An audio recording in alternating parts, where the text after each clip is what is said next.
Here.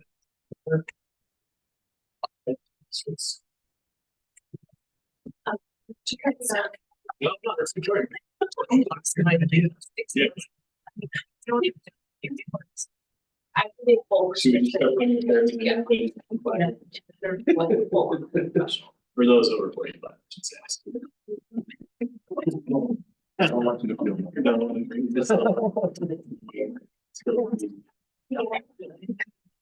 Maybe.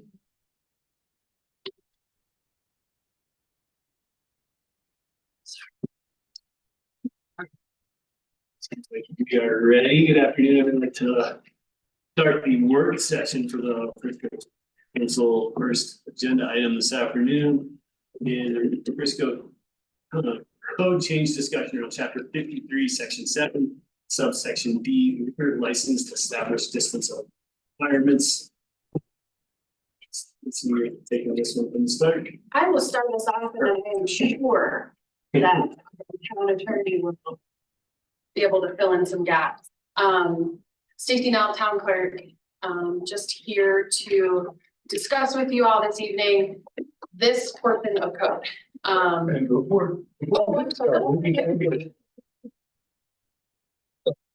but before we even start, maybe a little bit of background on what I'm hoping the nature of this discussion will be and will not be. I know questions have arisen. Why are we talking about this? And the answer is we're not talking about it in a vacuum. The staff has reason to believe that there may be a liquor license application made that would not meet the current distance requirements of our code. Don't really care to talk about the particular application or the particular location, because the fact of the matter is you're going to have to make a decision ultimately if that application is made, right? You'd be making a quasi judicial decision. That decision as impartial decision maker, right? Not have discussed the matter outside of some public hearing without parties present and those who object present, right? So that's the first reason. The second reason is you're never going to be able to have with respect to one of these types of applications without treating all other applications similarly. There's a variance process in state law. You can't set, you can't decide that this distance is good at this location, but it's not good at another location. Reminder by way of background, state statutes on liquor licensing matters of statewide concern, meaning that you can't use our home rule authority to change otherwise applicable state statutory laws. The reason that we can alter distance requirements in this instance is because the state statute very specifically authorizes it. It sets a 500 foot distance requirement from the same uses listed in our code, but then goes on to expressly say governing bodies or municipalities can eliminate or reduce these requirements. Just a little bit more background before we get there, and I'll turn it over to you. I did a very informal, unscientific survey asking the municipal attorneys. You're probably not surprised, have a listserv, those of us on CML. We can each ask everybody else's our next question. So I just sent out the simple question, hey, let me know if your jurisdiction has amended your local code or created local codes to either eliminate or reduce the distance requirements for use. We're all familiar with them under state statutes. And when I got back, probably back and I'll turn it over, is that those distance requirements with respect to homes and all sorts of liquor establishments have been completely eliminated in Cannon Mountain Village, which seems to tell you right. Wheat Ridge, City of Wheat Ridge and City of Edgewater. Denver has completely removed distance requirements for hotel, restaurant, and rooftop licenses. Fort Collins has removed them for any CSU properties. Alamosa, similarly for any college and university. Alamosa has reduced them for schools.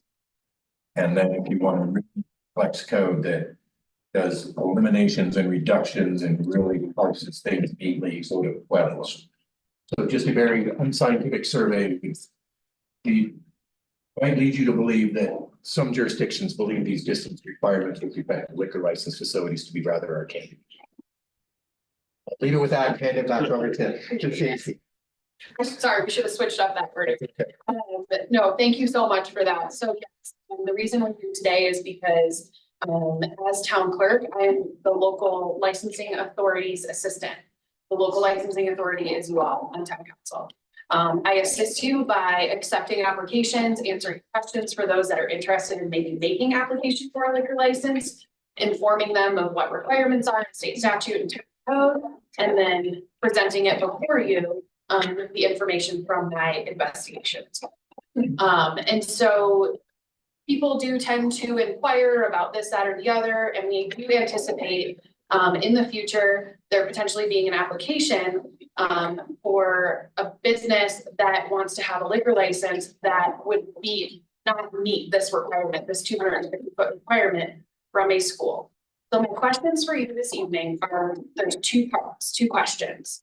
The first is, what is the interpretation of the definition of school? And then secondly, the second question that I have for you is with regard to the distance requirement itself and whether or not you would like to stay how it is with the 250 feet, if you would like to decrease it, or if you would like to eliminate it to just be, you know, this isn't a requirement at all in our code. And if you think about it, we do have Summit County Preschool located on West Main Street. And that would be probably the school that's in question for you to define and interpret. Let me jump in again with school. Yeah. It won't surprise you to hear that state liquor statutes do not define the term school, much less public school. Neither does our code. We've gone and done research on it, looking for challenges, which have had occasion to decide what a public school is or is not. What I have found is one case that made it up to the state Supreme Court that to me raises more questions than it provides answers. The context of the case was a school being run clearly by a public entity in the form of a university.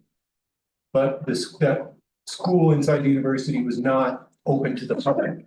And so the court said, hey, this thing, yeah, they acknowledged it was owned and operated by a public entity. But it said it's not a public school for this purpose because it's not open to the public. That concerns me a little bit because it seems to suggest they're willing to sort of set aside a technical definition of what a public school is, owned by the public, in favor of a question of whether it's open to the public. I look at our local preschool situation, and I know good and well it's open to the public, and it concerns me that it is funded with a lot of public dollars as well. So yeah, it's a private institution, but would it be considered a public school under the statute by a court? I think it's as likely as not, right, if you show them those facts. So for that reason, I'm in this Netherland where I know good and well that courts are deferential to interpretations of statutes or provisions of law that they adopted themselves, right? And who would know better than council that adopted this rule that what the terms mean? Barring that sort of discussion, you could also amend the code to make perfectly clear what a public school is in your mind. And that could be based on public ownership. It could be based on being open to the public. You know, I think within reason, you define it either way. So that's how the question of what is a school has arisen, because it's not clear in our code, not clear in the state statute. And I think the cases that interpret it make it fuzzy or not clear as to what it is. With that, I'll turn it back over. I would note that if you decide that distance requirements are not necessary, the question of what a school is becomes completely moot. So maybe you want to discuss the second question first. Yeah. And really need to get to what a school is if you decide there needs to be a distance. That's sort of what we have before us this evening, and I would just really appreciate any direction that you all have. Apply only to liquor stores or to like restaurants? So it's any liquor license. Facility. Doesn't matter the type. What a great question. Yes. And Pueblo's code does a marvelous job of the 20 different kinds of liquor licenses and deciding what the distance should be to the several different types of offending uses. It's a nightmare. I mean, I guess anybody who is in favor of that distance, I'd kind of like to hear the reasoning. But I'm not coming up with the reasoning on my own. There, I should make one other note. I know, there has been a question about how, if at all, these distance limitations in the liquor code relate to the distance limitations for marijuana licensed facilities to schools, churches, and residences and the like. Our code does deal with that. It puts a 500-foot distance limitation. It resolves the ambiguity of state statutes and refers to both public and private schools rather than public and parochial schools. But what I would note for you on that is those distance provisions, because they also deal with distances, not just from sort of sensitive uses, but also from single family residences, distances from other licensed marijuana uses. I'm just telling you all this to tell you that there were other public policy purposes being served by those distance limitations because they were analyzed and used as an effective limit on the number of marijuana facilities that could be established in the town. There was discussion at the time, should we put a cap on this? Should we put a hard number? A lot of jurisdictions did. And with study by zoning mostly of where we had currently licensed facilities, what those distances were from each other and schools and residences, that if you simply establish these distance requirements, it's not going to allow for more than 6 or 7 licenses. So I guess what I'm saying is there are similar distance limitations for marijuana uses. They are serving some similar purposes and some very different purposes. They are actually limiting the number of them quite deliberately. Can you just, I'm not gonna defend the distance. I know the history of them, but if in a typical liquor application process, do we still have the flexibility to deny a license because it's an inappropriate use next to a school? And my example would be if somebody wants to open up a Margaritaville next to Summit Middle School, because there's no private land, but if they wanted to, if they figured out a way to do it, would we be able to stop it because it's an inappropriate compatible use? Like, are you talking about zoning wise, like No. if it weren't zoned? One way or another, we said, you know what, there's a school. Or you right just don't like next- fit through the. You have to do it through. So you'd have to, yeah, If we remove the geography, if we remove the distance. No, we did not, it's a use in the zoning district. Okay. Where the conditional use, you might have some discretion. If we couldn't find the need for margarita are met within that area around the middle school, we could deny it. Just a liquor store. Actually, it probably would go. It'd be, yeah, you do, you need an entire community for frozen.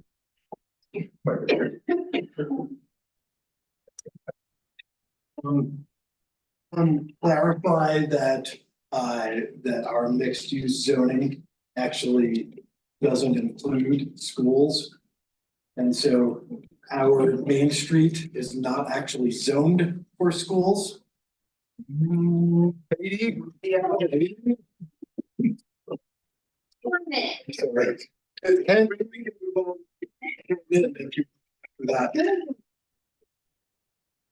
You spoke in later, that building was built for the preschool. You know, Yeah. The schools are allowed to almost everything. in mixed use, the, it's a school considered a private school, yes. just. So right now, this would not apply to Peak School because it is designated private, it's not. No, well enough. Well, that's the question. So even with Peak School, it's not clear enough, we would have to. Now question 2, which was what you want. Right. But Katie's got the answer. But also, doesn't that kind of show that, like, how ridiculous the law is?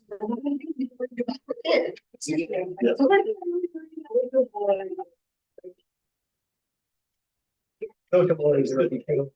And we just changed a little since 1989. It's okay to give the kids a bit. Katie, what did you?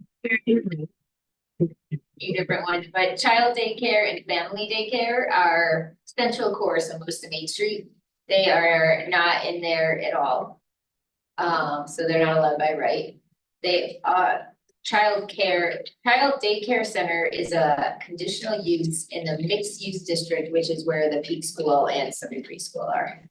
And then there's school type 1, school type 2, school type 3, and they are also not allowed in the central core. But they are conditional use, mixed use, so you probably will not see a new school come in the central core. So you could keep the school away from that.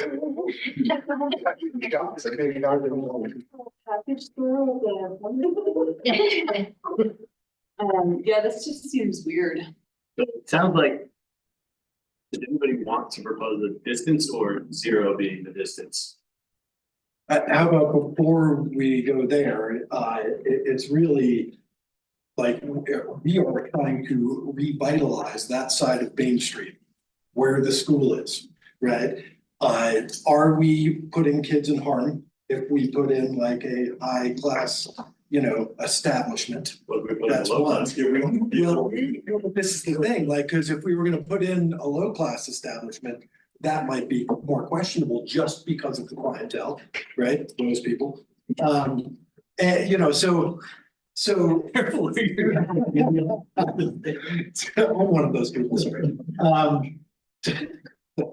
So, do we really need to hinder our ability to revitalize our Main Street just because of the school? I think there's two things with the schools. It's partially access to those things for the students, which that's where it's like the peak school, well, they're high school kids and, that is maybe more questionable than like a preschool if, for the actual students to be accessing, right?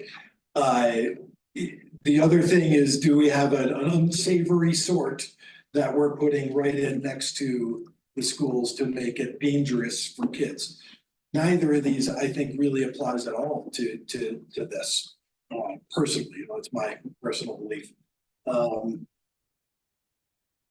You're at 0, you're okay with 0 setback. I'm okay with 0 setback for this, for this. Well, this is for everything, this is a whole town, so this is anywhere within the I'm town. okay with 0 setback. Our schools aren't, our elementary schools in residential. The middle school is completely separate with their own property and also this is the only place it's in the county, right? It's the only place we're gonna ever come up against this. And it's a key area on Main Street and I'm just putting that out there for. I guess I would also note, in addition to the changes in social mores since 1989, things are dramatically different with respect to enforcement of liquor sales to minors. I think the statute is runs. When I was 16 years old in Wisconsin, if you were tall enough to see over the top of that bar, you were old enough to get served anywhere. There was no enforcement, right? Those kind of places just don't exist. People don't hold their licenses when that happens. The state actively runs sting operations, sends minors in, purchase alcohol. So I guess there's both a change in how society views it, but maybe partly because a change in how society endorses art. Like way to put it. Meaning, there's two issues. One is the kids getting access to alcohol, and the other is the people who are drinking alcohol having access to kids. Right. I'm okay. Right, and for the most part, most alcohol is, for the most part, is being consumed after hours for the schools. I was gonna ask that question around hours. What are the rules, if any, around? 2 a.m. You can't open before. Is it It's six. six? Yeah, I think that would be 2 days. Regardless of like 4-hour break? Yeah, I believe so. I'm thinking retail versus, a bar establishment and what those hours might be, but like our brunch. Anyway, I was just curious if there were hours. Yes, I have one question that just popped in my head about, just like, bars, restaurants, there are people that are going to, I don't even know if this is possible about smoking, like marijuana and smoking, like say you're next to a preschool and you're having brunch on the patio during the day. I don't even know if it's a concern. Like just making it closer or? Yeah, I mean, Yeah, I don't even know why I brought it up, but it just popped in my head, like people that hang out. But you could have a restaurant without a liquor license that people would be sitting outside. Yeah, Right? I mean, are there any like in the town of Frisco, like smoking distances, like I just remember on, From you know. from retail, I don't know about. it. Yeah, I think that was eliminated to 0 from the entrances. As well, because of the tightness of Main Street and discussion Oh, of, really? yeah, if they. Hey, I don't know, I just think that So things like today, we got support at 0, so we don't need to define school by seeing anybody. So for 3.2, we pick random.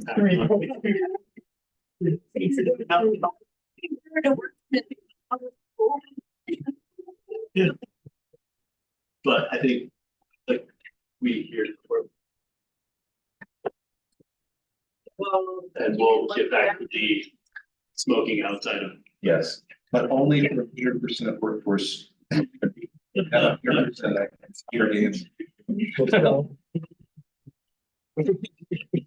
you all very much appreciate that. Occasionally for jumping in. Keep digging the slide. Yeah. We could have let them get on the rail. Yeah. I had that for a whole new laws presentation, because of course, he said no, so. You know what his doing chair about? He would be good chair. yeah. Why are you like? Wow.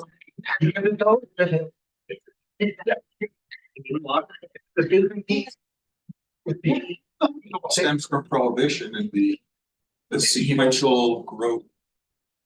of Laws permitting it after. It's good to go.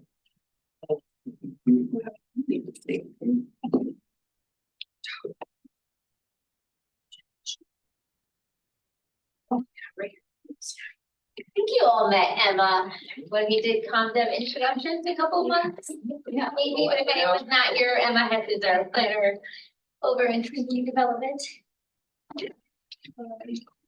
Get ready? We're ready with you. Kicking off the agenda item number 2 this afternoon, and that is a dark skies lighting discussion. Great, so I'm gonna just kick it off. Go down and the bars open up. Turn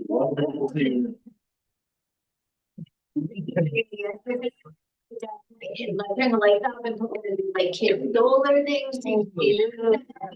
Planetarium. It's a great ideas to keep you enthralled tonight. We didn't do them. So we are here really just to very much start the discussion on that. So we are looking for feedback from you on how you want us to pursue, if anything, and in what direction.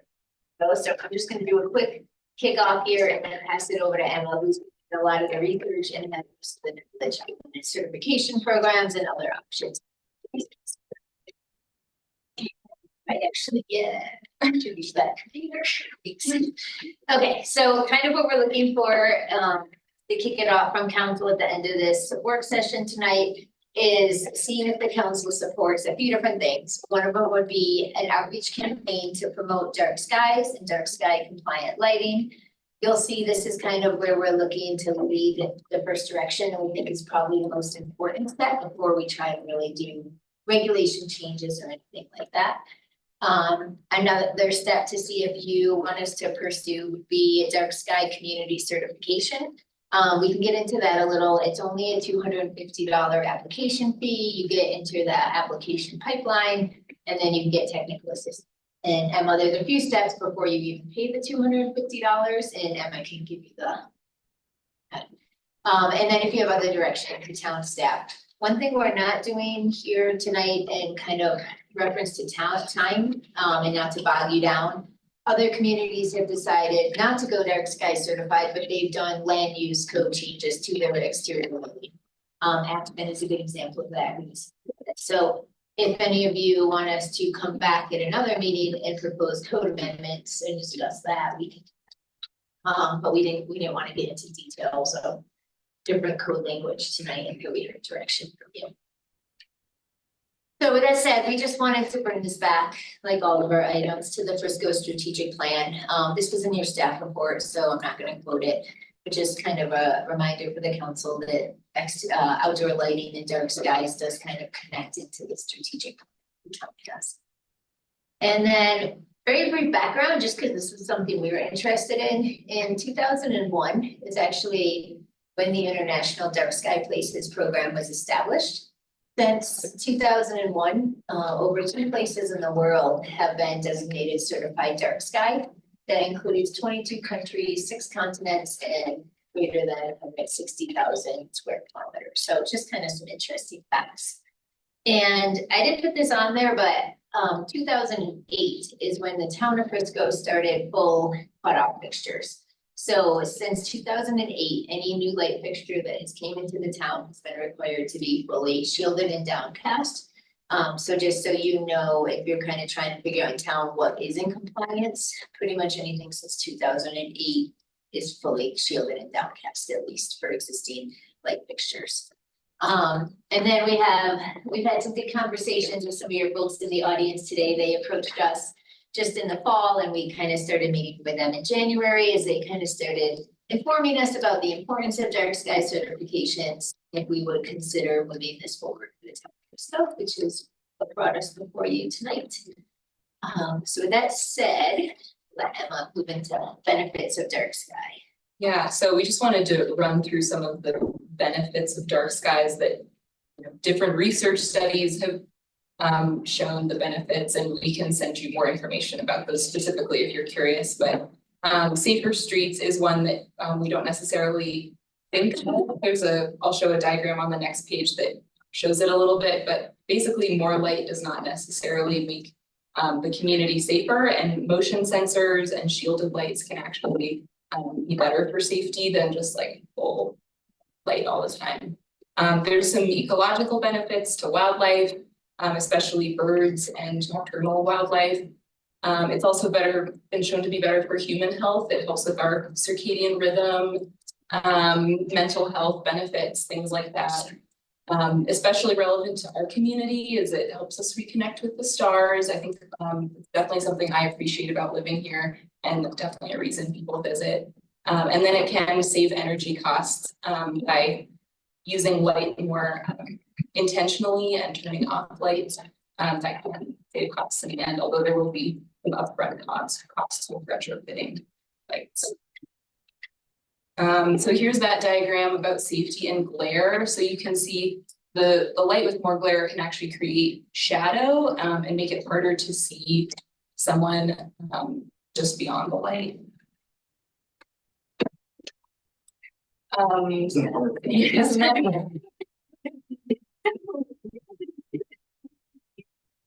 but that's like, yeah, and also like you think about if there's a motion sensor on the light, somebody moving through a parking lot, it would actually draw attention to them.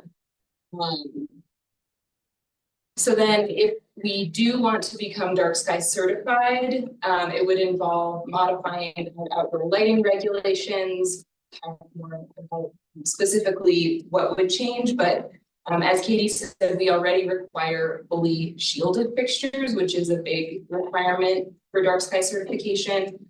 The main other things would be like warm color light and adaptive control, like dimming or motion sensors or timers that the lights would go off.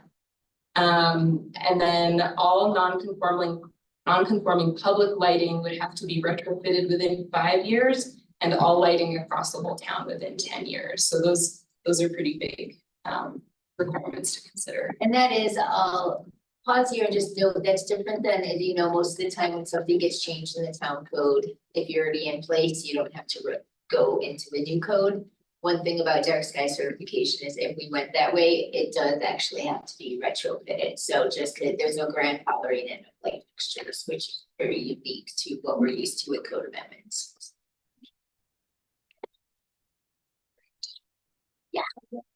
Okay, so recommendation for you from staff, and again, we're not set in stone on this, just kind of a suggestion to frame the conversation tonight. One is, first step, we educate the community, basically to increase awareness, and a lot of that is on those quick points that Emma touched on, that a lot of people think light means safety, and kind of really showing them how there might be some misconceptions out there about lights and how maybe it's not always the safest. It's better to have them on a motion sensor or things like sleep. The Vanessa and with marketing is already working on a historic park. Well, they're already handing out a lot of information, and then they're also working on a upcoming workshop or community info piece on migration, the importance of dark skies to migration.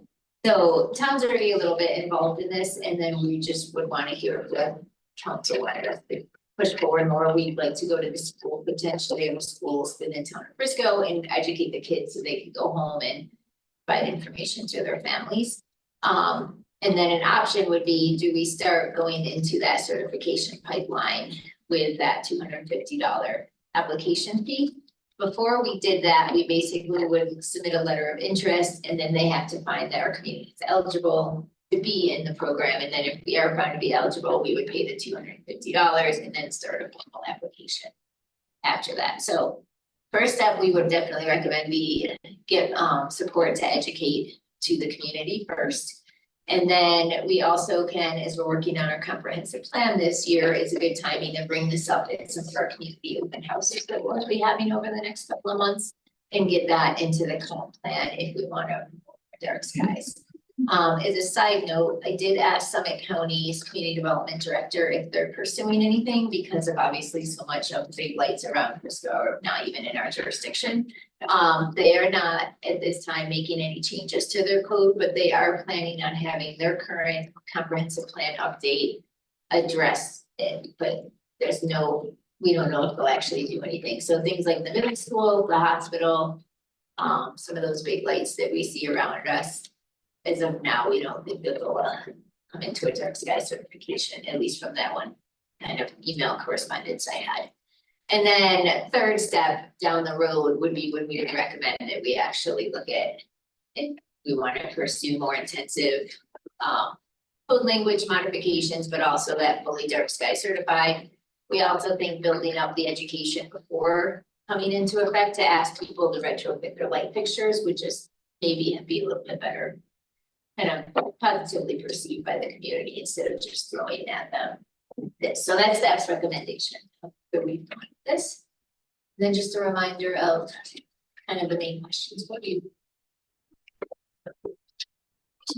Thanks, Katie, I appreciate it.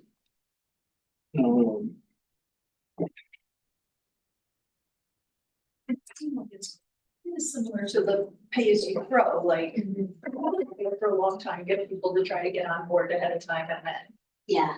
give them some assistance at some point and making it happen. Yep, I think in that probably is the best way, it seems to staff at least. No, you're fine, I was just reading through. So you had mentioned the lighting regulations after 2008.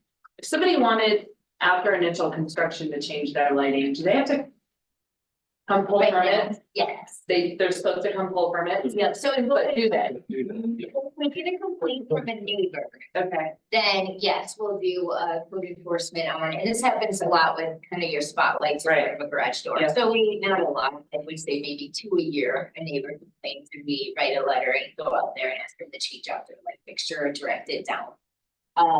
The thing to keep in mind with all of this is that who is going to actually enforce it if we're looking for enforcement after hours when it's dark out? Do you want another code enforcement person? Do you want nights down the road? Do you want code enforcement?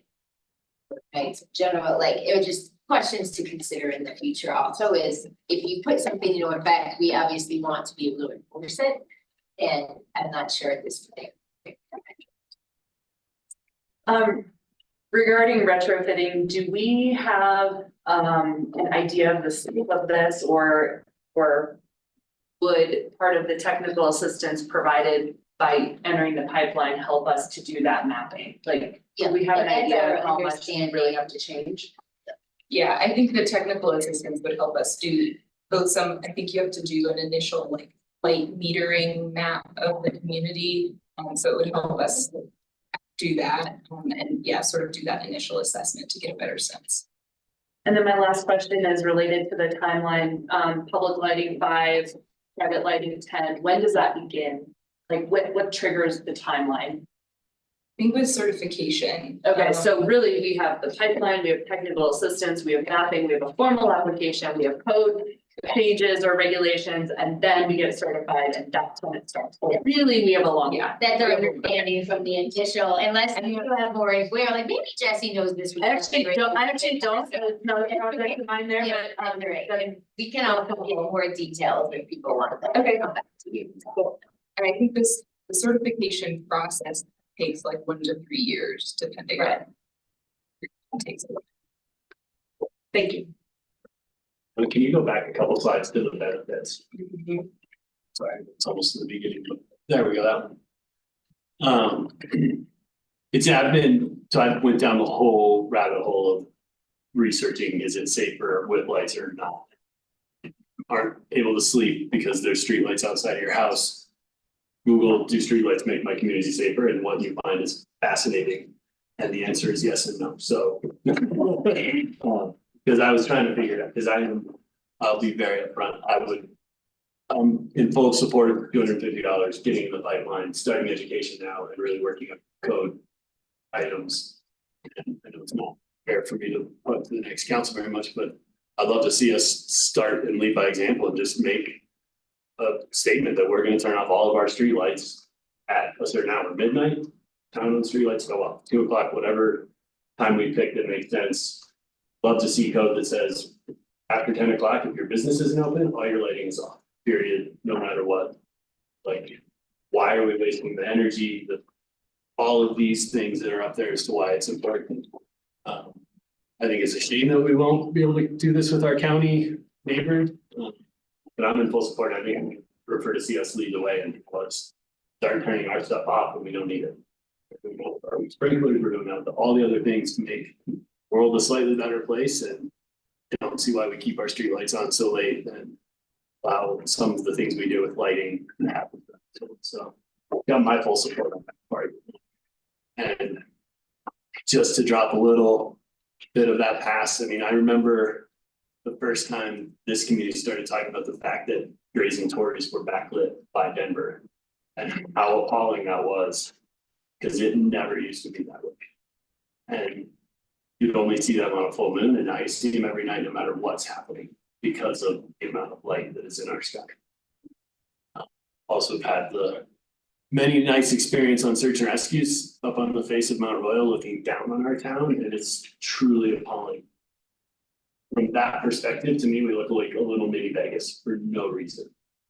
So I'd be in full support of us looking at how we curtail this use, start turning it back, and for me, it's the energy cost and the improved benefits from our health, the environmental health, just the long term kind of setting our community where we want it to be, which is at the forefront of doing this right.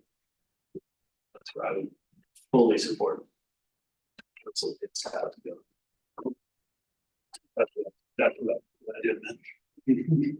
I fully agree. This is actual sustainable action well beyond most of the things that we actually do that we call sustainable. And you know, that we could discuss that. I agree with you in Not to say that we're not doing enough elsewhere, you know, but this is real action, and this will have real repercussions or ramifications from you know, environmental, social, sustainability, and economic. So it absolutely hits all of the buttons. I just met with all of the arts councils in Summit County from all the other towns and all, and they flipped their lid at this idea. Like, they love this idea. And so they're all gonna be pushing their own municipalities to go in this direction as well. I'm sure we're pretty far away from that actually happening, but we should, why not lead the way? Main Street. If you go down Main Street, I hate to say it, 10 PM nowadays, there is not a car on Main Street and the lights are blaring, and especially Fourth Street, which has no downlighting, right? That is non-compliant, and we've got that stuff blaring all night long. I've been down at 2 AM and it's blaring all night long. And for no reason at all. So fully in support of this. The county and the arts deal, they would be very interested if we were gonna do an actual event where let's turn off all our lights together. That would maybe be something where we could get the county or other municipalities more involved. Because they could kind of work towards that. I think it's great. I think there should be a step before step one, which is what do we do? Meaning, if we're gonna go public and say we support dark sky, I mean, okay, I'm gonna put you on the spot, but since you've been having these conversations, my bet is you can drive around town at night and say, ooh, that's bad, that's bad, that's bad. Then why are we waiting 3 to 5 years to fix it? What somebody brought this a while ago, but I'm not proposing it as somebody wants to run with it. But it's like, imagine when we had the fireworks disputes, if we turn off all our lights, like for an hour on 4th of July from 10 to 11, and let the sky be our fireworks. But I really feel like the first step is, if we're not willing to turn off Fourth and Main, if we're not willing to enforce the Whole Foods marquee that has nothing but light after light after light that's not compliant with our code. If we're not willing to do those really, really obvious steps before we go public, then why are we not? That's great, and a lot of it right now, our code allows seasonal lights are exempt from all of our code requirements for outdoor lighting. So we may need to potentially do some code amendments proposed to the town. Our code is pretty specific, my understanding that you cannot, the lights that Whole Foods has, and I'm pointing them out because they're out my window. They have the marquee, they have boundary lights. Okay. The border lights around outlining the building. Outside of. Yeah, they're not. I'm gonna have to go past my. Cafe lighting, Got but it's around the entire building. Oh, And okay. they're, Okay. So You know. I'd like to see if we're walking down the path, let's start it. We're not, we say we're not willing to turn off our streetlights, but we know that that's a critical requirement of dark sky. Then let's not walk down the path. Because we know we're not willing to do what it takes, but if we are willing to do those things, let's start doing them. Yeah, that sounds good. So what planning can do first is connect with the police and public works and try to come up with an action plan for that. We obviously need the police's support in some areas, especially around the transit center and things. And then public works to see what we need to do to get those lights on. A clarification question is, when are we thinking we're dark? Like, is this from dusk to dawn, we want to be dark? Is it a period of the darkness period that turn off our light? Like, we say we're dark sky, what does that look like on an hour by hour basis? I think some of it is a little bit up to us exactly what we wanna do, but generally, like for business signs, for example, it's I think an hour before sunset until an hour after sunrise. They have to be dimmer, and then when they're not operating, it has to be off, for example. So it's a little different depending on what lights we're talking about. But it is sort of sunset to sunrise. And then park lights have different, you can have curfews on park lights and things, recognizing if you have late activities. Like a baseball field, for example. Yeah, so you could have those lights on if there's a night game, but they need to go off when you're doing that.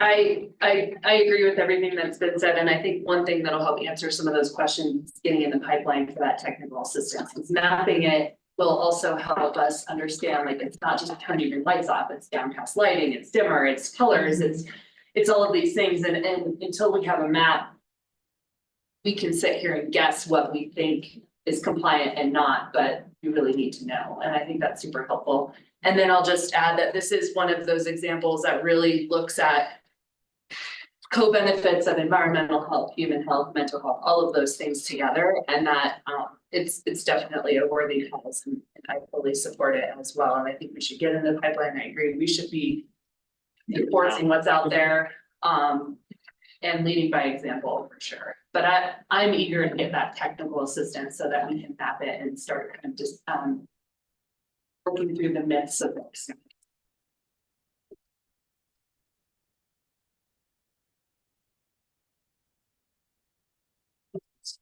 Anybody else, Rick? I think it makes sense to just get ahead of it, right, and start informing the public, so like the conversation.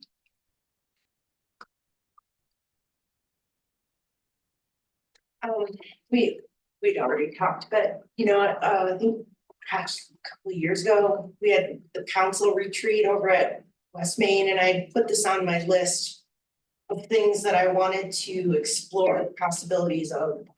And so, like Jesse said, I would, and Rick, I'd like to know, you know, just get going on it and see where the roadblocks are, or where the, what can go wrong and what can go right, I guess. And I think Jesse's right, like getting in there with that application and getting us rolling with technical support will help us figure it out. But I think overall, these are great benefits. And I also think it's in some way it match, you know, it could become. Hopefully, I don't know. I mean, in the back of my mind, I'm always worried about safety. You know. But I'm interested in figuring out some of those myths or you know. But I feel like in the big picture, it could be a really cool amenity to offer our residents and visitors that come to Frisco, because it's a unique thing, you know. I don't know if you guys have been to Goblin Valley, just past Moab, and obviously we're not going to become that. But if you guys haven't been there and you get the chance, I highly recommend it, because it is just a really cool experience to be able to see that much sky. I know that we're not going to be that dark, but maybe, yeah, I don't know. But it really is impressive, and it makes you realize how much light affects you in all these ways that you've listed. So I appreciate your time working on this. Sure, chief needs to weigh in as far as Yeah. the safety. But again, I think that's the important part. Pick your study, you can say it's really safe or it's doesn't do anything, right? So we can have him weigh in, but he'll be just providing opinion. Sure. Because that's what the internet is full of, right? So I think that's why let the professionals do what they do. Dark sky. Because that's what that was my first thought, and after 2 hours of reading, there's no conclusive evidence that I've come across that it's either or. I went through the same journey.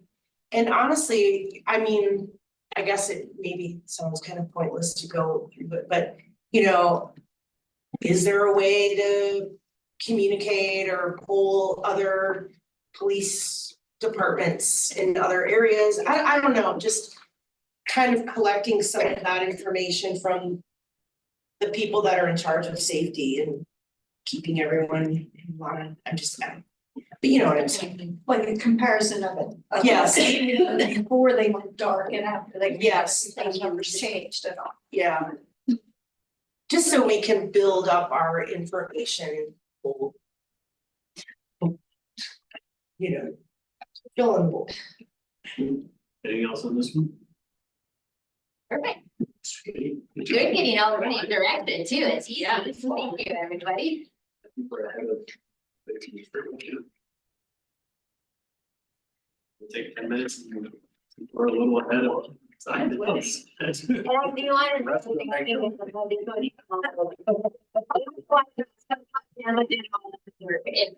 I researched on this, so.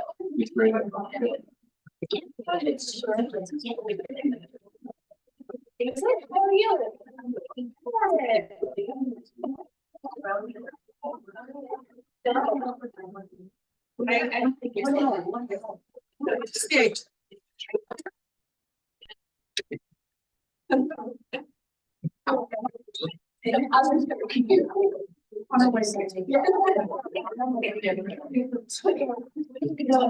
like, I'm gonna have these. So far, so good.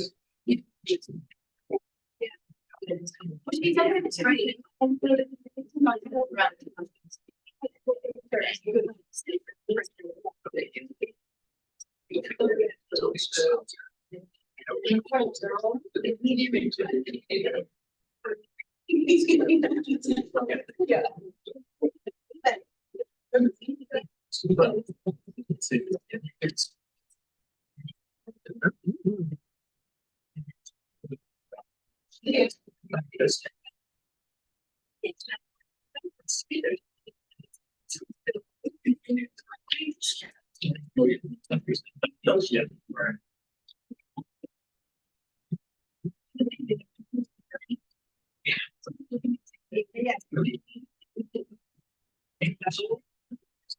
Yeah, right.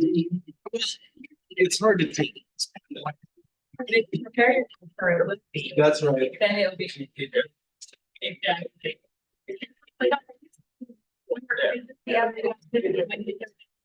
Yes, but Wednesday afternoon, Thursday, it's a working day, it just doesn't. Back, got a high appointment first thing. Got it.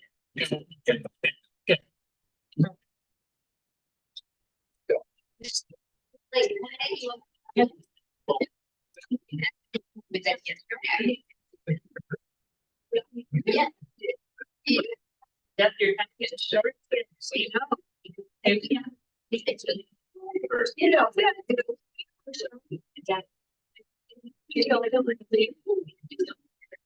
Make some big strides.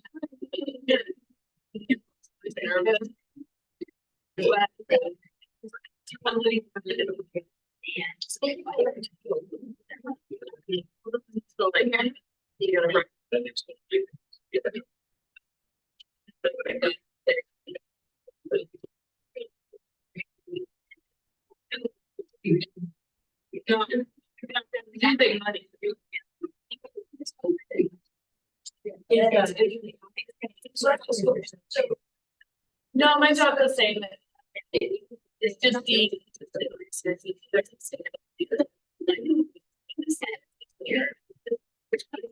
Which is great. It just needs to be there.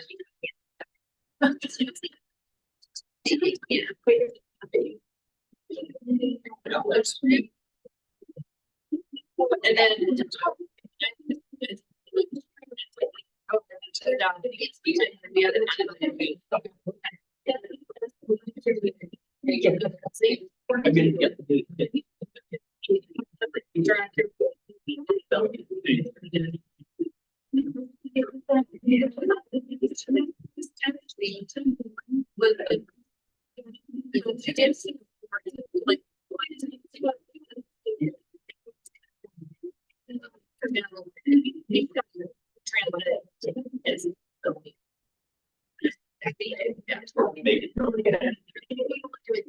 Yeah.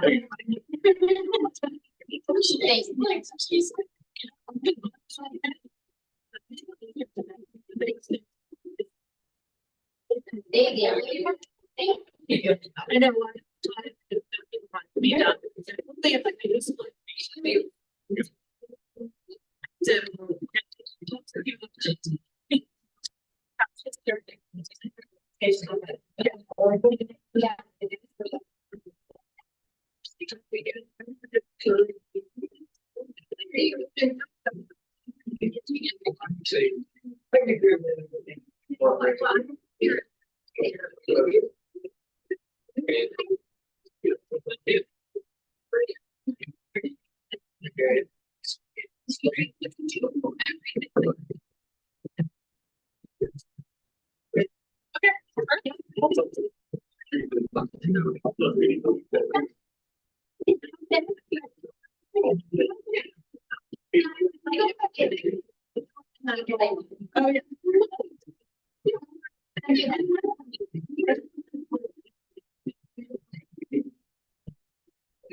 Yeah, we don't.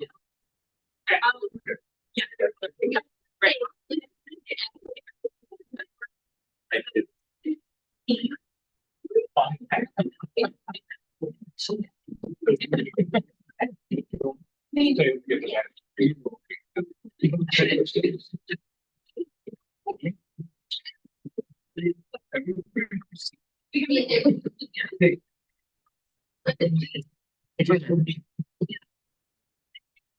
And also, yeah, I have a pretty good idea of who it like. You. So. The all that.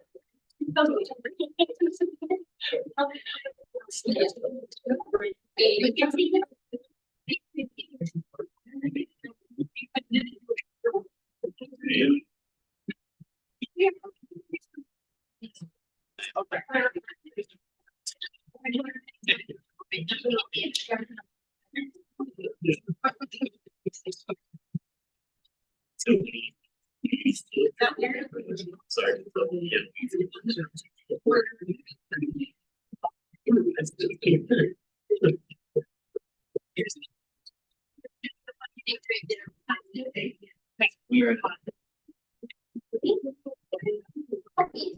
It's better to get rid of it.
We're ready.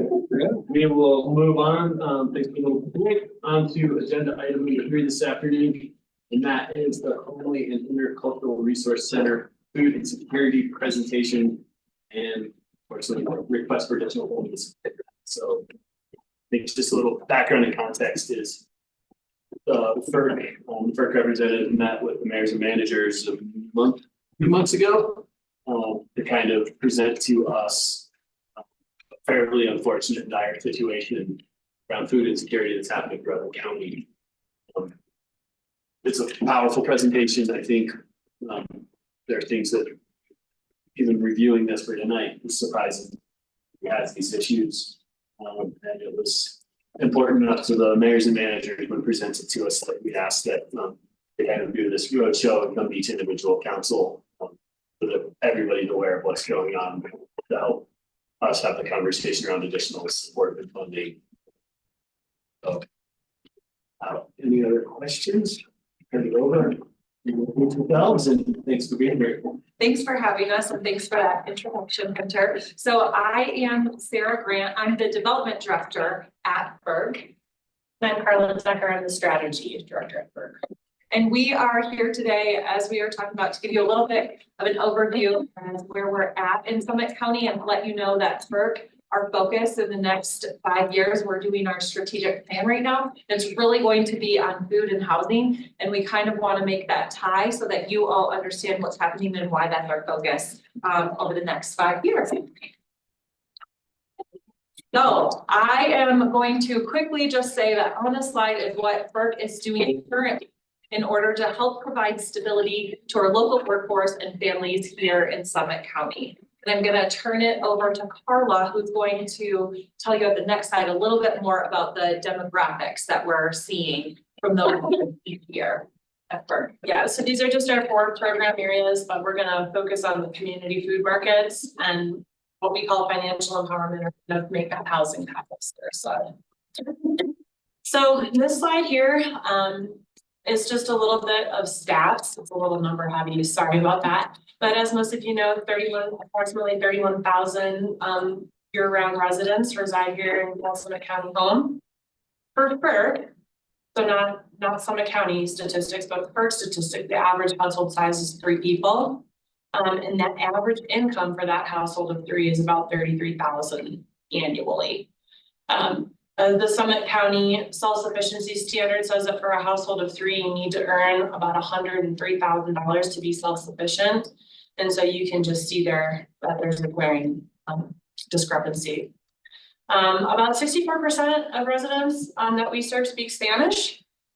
And FERC has impacted a total of over 12,000 people, or approximately 40% of the population in 2023. So pretty significant numbers there working with. This is my favorite slide, and Sarah, she can rein me in a little bit, but this slide is all about rent to income ratio. And what the rent to income ratio is, it is calculated by dividing the monthly rent price by the monthly gross income. So what this slide is saying is that you should not spend more than 30% of your monthly income towards rent.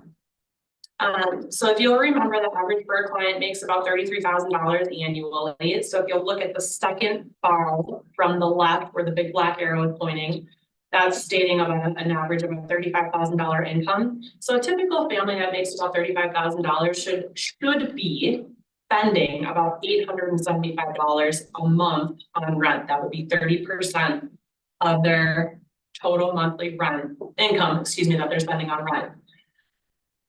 What we're seeing is that the average 2-bedroom apartment in Summit County in 2023, they're spending about $1,800 on rent, which is more like 66 or 67% of their income towards rent. So more than double what they should be spending. And the main point that I like to make here is if you go all the way over to the right, the tallest bar graph on the right, those families are making about $135,000 annually. And so they can spend $3,300 a month on rent. That will be 30% of their income towards rent each month.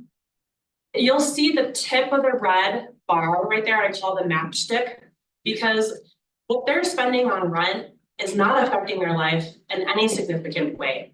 All of the blue bar is what they have in what we call disposable income to spend towards whatever else they need in basic needs or would like to spend towards their family. But the family over all the way on the left, when they're paying more than 30 or double, like 67% of their income towards rent, they are struggling. They are not stable. They are what we call housing insecure. And so what I think the big issue in our community is that people that have this disposable income are not understanding the disparity between people that are really struggling.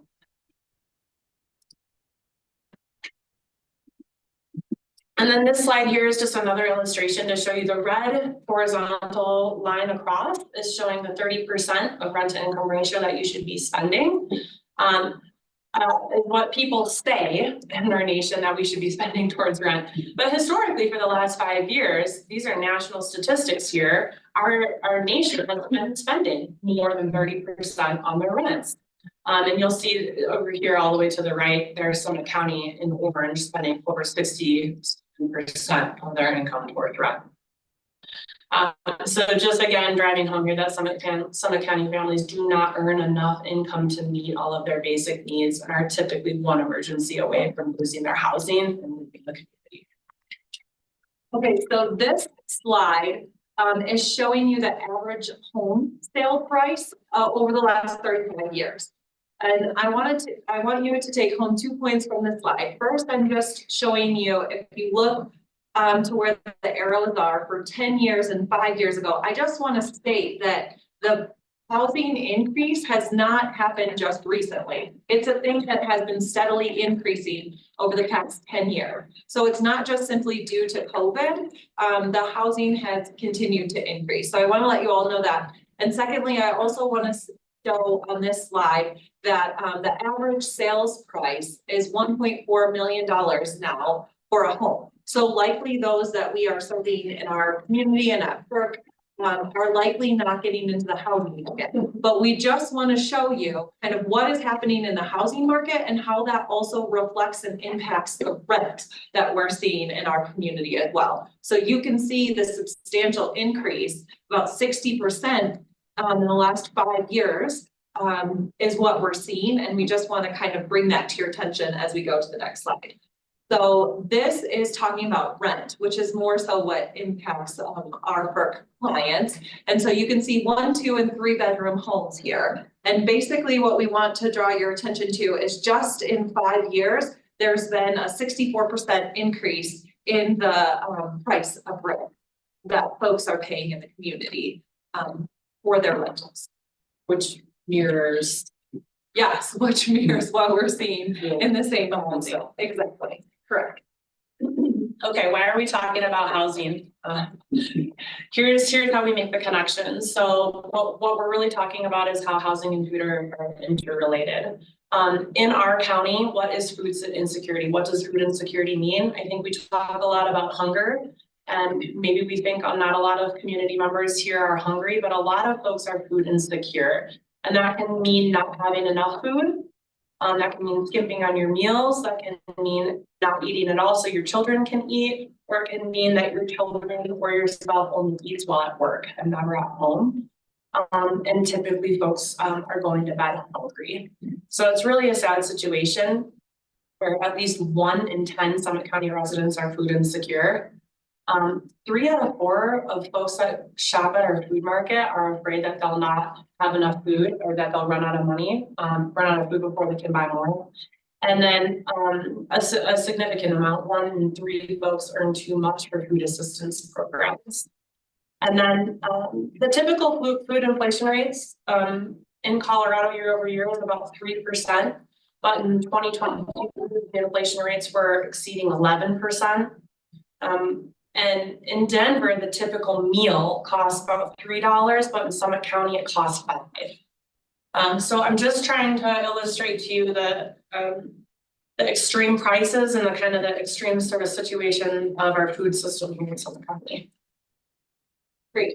Is that meal price a meal from the food market or a meal in general? Like a meal that someone would cook at home. I don't know that you would cook out. Okay, thank you. I believe that I have my citation on the bottom. I believe that number comes from Feeding America. Okay, I just wanted to understand that. Yeah. Great. So this chart is showing you the FERC community food markets specifically. So we here are depicting the number of visits that we have been having, and we just are showing from 2022 to 2023, there's been a 60% increase in visits to our community food market. So we have witnessed over 26,000 visits, and what you can see underneath the visits is letting you know kind of the value. So FERC provides with $20 donation to the organization, we're able to provide $200 worth of food to a family. So if you were to shop at a grocery store, you could spend $200, that would be your value. So if you come to the food market 4 times in a month, you could get up to $800 that you're able to use to support, whether that be rent or your utilities or things like that. So that is where we're kind of making that connection between supporting individuals through food and freeing up resources for our families to be able to respond to the increased housing. Okay. Then what we want to depict here is because we've seen such a significant increase to our food markets, and we've had those increase in numbers that we're serving. For the first time in our 30-year history, FERC is witnessing a $300,000 deficit. And we are coming to you all to invite you to support us in helping to close this deficit. Basically, we feel that this will be a short-term need right now. We know that you all are working so hard on workforce housing and affordable housing in our community. It's just not accessible right now. And so we feel that this will be a 2-year period where we're needing some support to close this $300,000 deficit. So we have been reaching out to the towns to help us close this.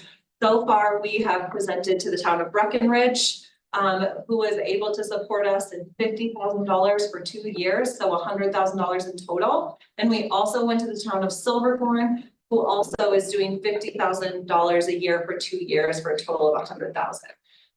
And with your support, as I was talking about how we can leverage dollars even further. So with your $100,000 over 2 years, FERC would be able to provide $1 million worth of food into our community. So I just want to help you know how that would be leveraged. Can you clarify 2 things you just said? Is your thought that in 2 years, we as a community will have created so much more workforce housing that all of your charts are gonna? I think that's what I heard. Is that what you said? There's that, as well as we are working really hard at FERC to find sustainable funding streams. So we are going to be exploring additional revenues that will have passive funding to help support, but we need some time to build that up. We need some time to build up our donors. We also need some time for folks to be able to maybe pursue some affordable housing. So we're hoping that there is multiple strategies that will help us to not witness this $300,000 year over year. I can't guarantee that, but those are the things that we're working on and why we anticipate the need for 2 years right now, and things that we hope we're doing to not have this need in the future. Are you looking for 300,000? A total of 600,000 over 2 years or 150? Oh, yes. $300,000 is the deficit for the 24 fiscal year. So 600,000 over 2 years. Correct. Yeah. And then another part of that conversation, because a similar question came up when in the mayor's meeting. And there's some hopefully realized savings for FERC when the Soul Center comes online. Correct. Because of real estate issues, leases, everything else. So and I'm not trying to speak for you, but what we've talked about with American managers is some of their long-term budgeting outlook says once they're in that building and it's up and running, we have pretty significant cost savings of operations. So it's not that we've solved the housing crisis. And so they've got some long-term budgeting plans that show some significant operational. So. And I guess what I just want to say too is I realize all of the things that the community is doing, and we're so extremely thankful for that. So I just want to say that we do recognize that there are efforts put in place, and we want to capitalize on those. And Carla is about to say by the end, other things that we're doing to work with partners in the community to help take a look at this and how we can work and collaborate more in order to have cost savings too. So we're looking at things from all angles, I would say. Can you explain the other 2 revenue sources there, the Food Access Program? Is that your Oh, yeah, so sorry, I was reading that as though that was a revenue stream from like the Fed or something. I'm sorry, now I see what it actually is saying. Yes, we have exceeded that are exceeding our revenue at this point, and if you add up, you can see that the 300,000. Thank you. I was thinking that was additional to your program. Okay, that's a great question. I just want to go back 1 second here to this slide and point out that Sarah's saying that community members can shop at our food markets and save up to $800 a month if they were to come 4 times a month. They can put that money directly back into housing. We do have a housing program at FERC, but when we pay for our housing or rent, it's a 1-to-1 ratio. So for example, if we pay somebody's rent, it's dollar for dollar. We're writing a check to their landlord and we're paying whatever their rent is right to their landlord. But with food, we can make such a larger impact because we get so much bang for our buck. We get donations and we're always improving our efficiencies, and we can increase how many times people can shop. And there's a lot of things that we can do to really increase our reach. And so that's why we're really focusing on infusing money into the food market, because we can just make that dollar go so much farther rather than that 1-to-1 with rent or mortgage. That makes sense. Well, that will lead me right into this one. Thank you, Carla. So through the support, we anticipate, these are numbers that are not realized yet, but what we anticipate in 2024. So we anticipate being able to support $5.8 million worth of food to be able to provide that to community members. And we can't do it alone. So it would be with support of yours, other towns, other donors, our donations that we received to the food market, that we're able to leverage all of that and see such a great, as Carla was saying, bang for your buck, to invest $5.8 million to combat hunger, and to provide greater stability to families in our community who can utilize that. And then this is our last slide here. I just wanted to share with you a couple of things that we do to engage people that have lived experience of food insecurity and housing insecurity. We have a food equity coalition called the Summit Table. It's been in existence actually for 6 years. It's comprised of 50 members of, like I said, of community members that have lived experience of food insecurity. And so they constantly provide us feedback about what some of the barriers and issues are that they're facing here and what we can do to make things better and work together and have stronger partnerships. Same with our newly formed Housing Justice Coalition. It had its first meeting, I believe, in November. So it's a newer coalition. So it's just gaining some traction, but it's the same concept. It's about 10 to 12 members that are experiencing housing insecurity, and they're trying to help provide their voice, and we're elevating their voice to larger tables of what they're looking for in terms of better processes and systems in our county. And then you all are probably familiar with our SARA program because you have donated into the pool, so thank you very much. It's an online application where anyone in Summit County can apply, and they can receive up to $600 per one-time emergency rental assistance. And that program's been going great so far.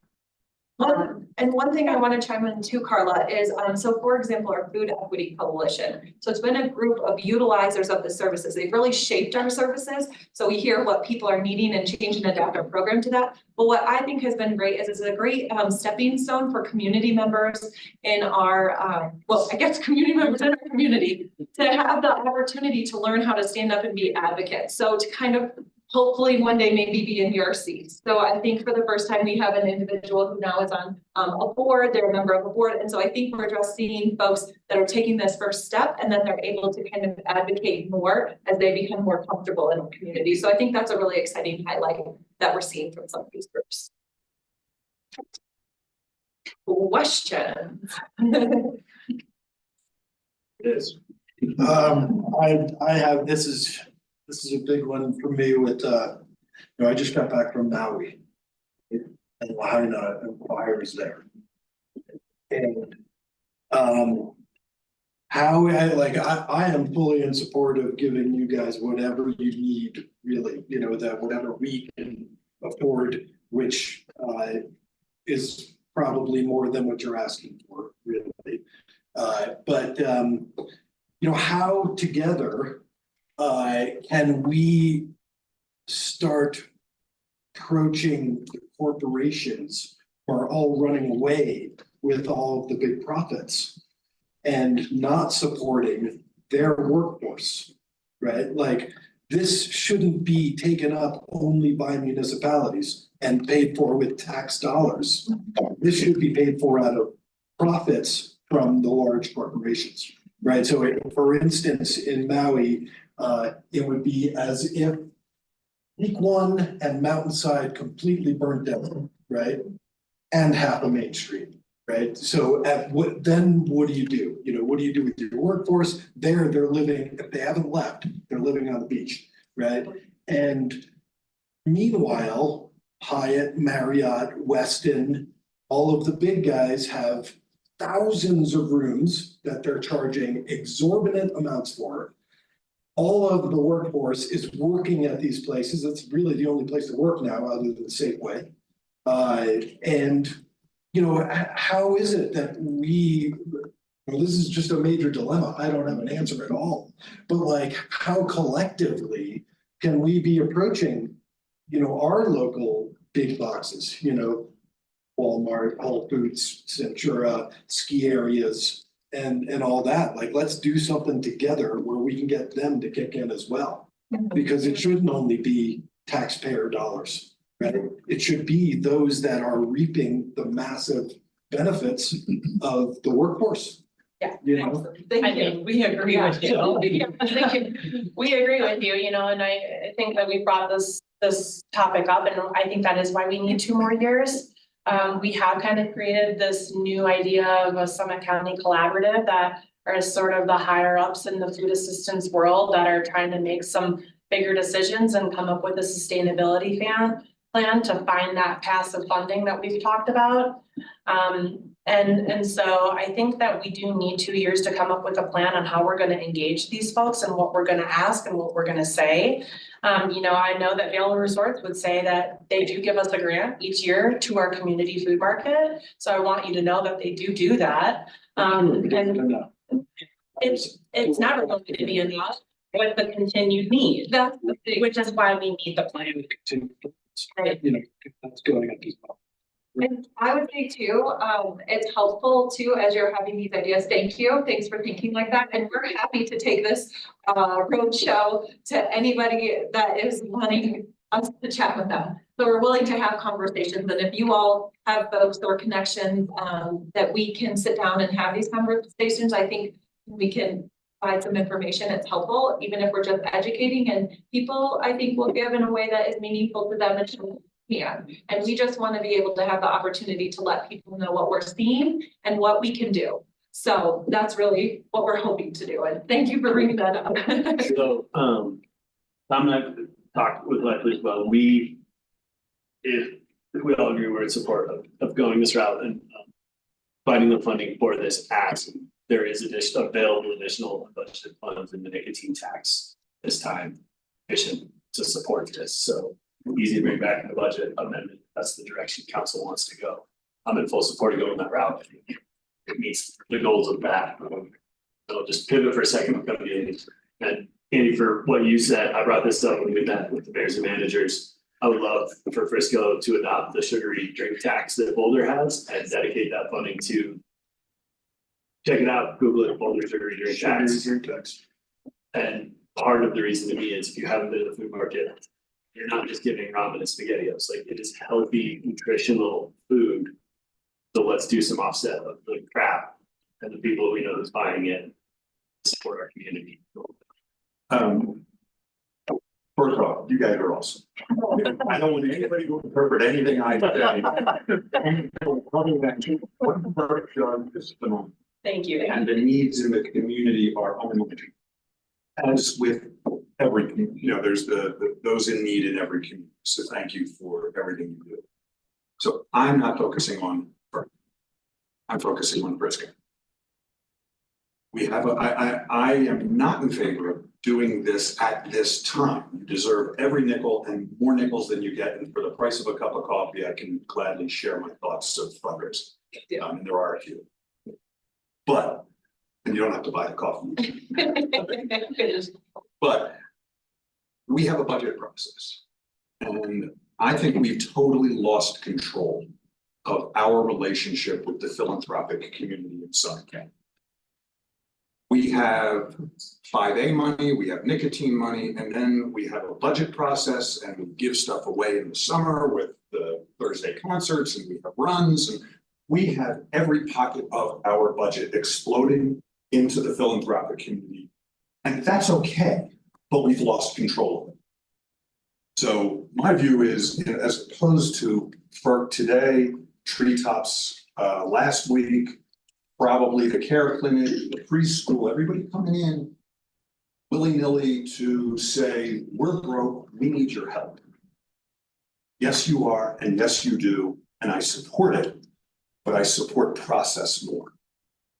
And so, do I think you deserve and should get this money? Absolutely, and you will need it when we do our budget process at the appropriate time. So my view is, when we do budgets, and maybe it's the comprehensive budget adjustment, we have to get our hands around the philanthropic relationship between government and philanthropy.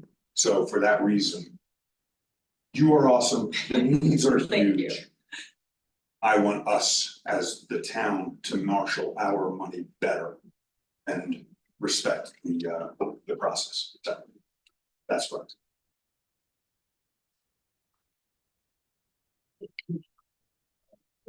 Putting the grants that we were paying for. Yeah, that was. You're normal this year, right? January to December. We're not. We're October to September, so October first through September. Cause that conflicts with that. I mean, that, when everyone is doing their budgets at different times, the timing of that doesn't. I don't disagree with what you're saying at all, but I want to know, I want somebody to say, over the course of the year, this is how much money we give to philanthropy as a government. And we don't have control of that because it's coming out of too many pockets, right? Like, we don't think Leslie could come up with that number. That's what I'm wondering. Easily. Okay, let's Yeah, direct that to get control of where it's all going. can we, You have a committee and it's. she has control of it? Yep, she just shook her head. You can have a meeting. Page, where we are tracking which organizations that we pay are nonprofits. And so that would allow us to run works that would show contributing to nonprofits. We know the large nonprofits that are contributing large donations to, but and to improve that reporting going forward. And Andrew, I don't completely disagree with you, but I do. So It's okay. I think we were way out of hand for a really long time where it was every other meeting was a different ask and there was no tracking. We've changed our grant procedures massively. And I think Tom and I have been pretty good at trying to be the gatekeepers of these requests because there are plenty that have not made it to council. Because weighing what the community benefit is, the risks, everything else. We're like, we have a process, we have a time, it is very clear, it's on our website, go through it. But then there are other things that do show up where, to me and Greg, building the agenda, weighing that, is this something that we need to bring to council because it's outside of our budget process, which we know presents a very comprehensive packet of what they're asking for, and we give them money in that part of our regular budgeting.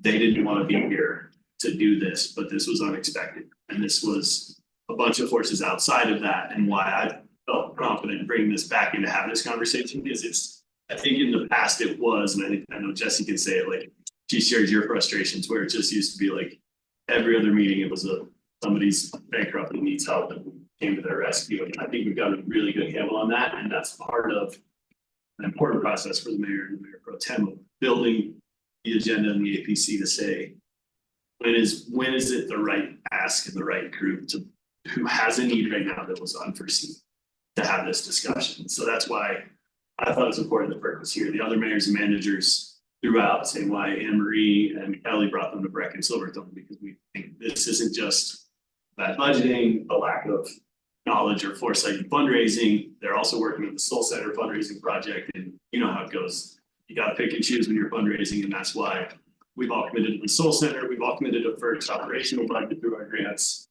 and this still came up unforeseen in the process, and why I think it's important that we thought here for tonight. And I fully support we keep track of that, and maybe we, have the counter when these hit the staff report that says this is how much we've done to community nonprofits this year, whatever that might be, but.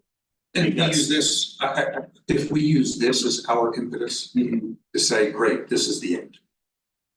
We'll do this. But internally, we need to do a better job with our philanthropic coordination. That's why nothing about this is, I don't think we should give you the money. Oh, fully done that. Yeah, but yeah, and that's, I think it's, and this might be, if I can get council support to give that direction to staff. Then to me, that's a double win. You're gonna get the money and we're gonna get better at what we do. And I don't know what it used to be like, so I can't, improvement. It starts with the show on. it used to be a lot like. But and I, you know, and I agree, and I'm good with that.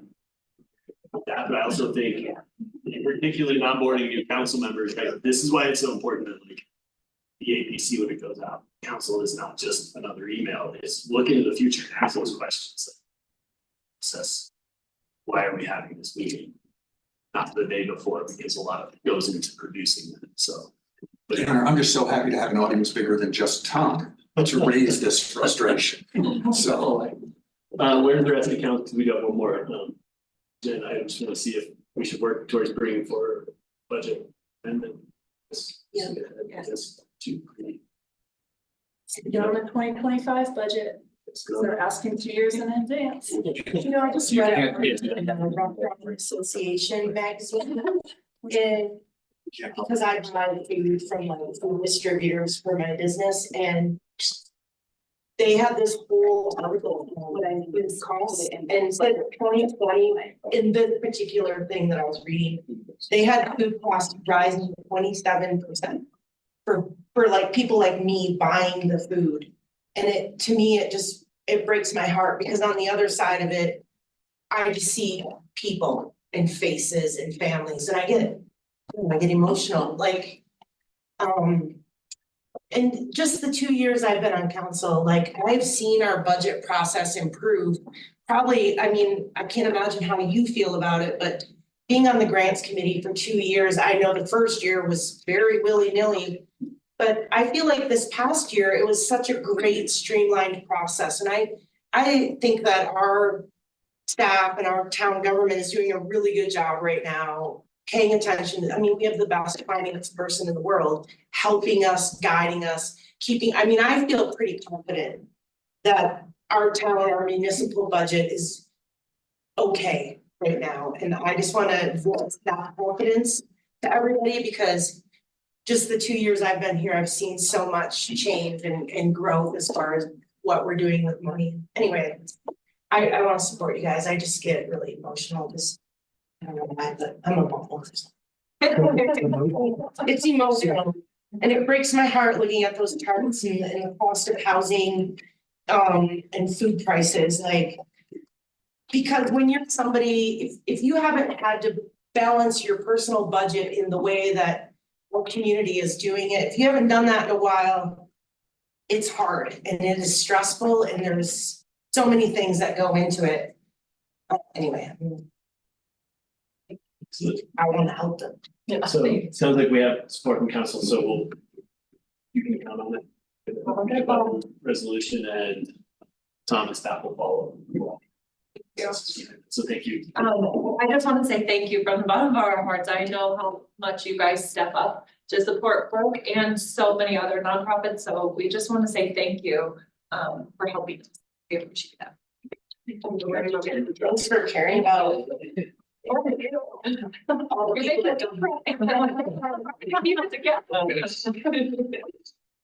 Transition over to the next agenda item for work session. So we're looking on is the renewable energy application program.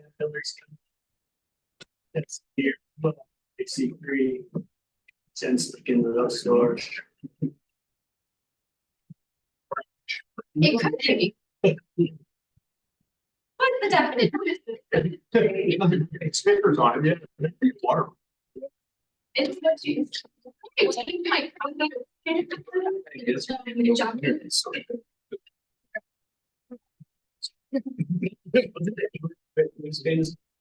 Where we go, they just changed their state. What they did, yeah, it's still old. It's a few, like it barely got through it. Gallons a year and gallons. What you can't do. But you gotta be. Yeah, ready to go. Yes.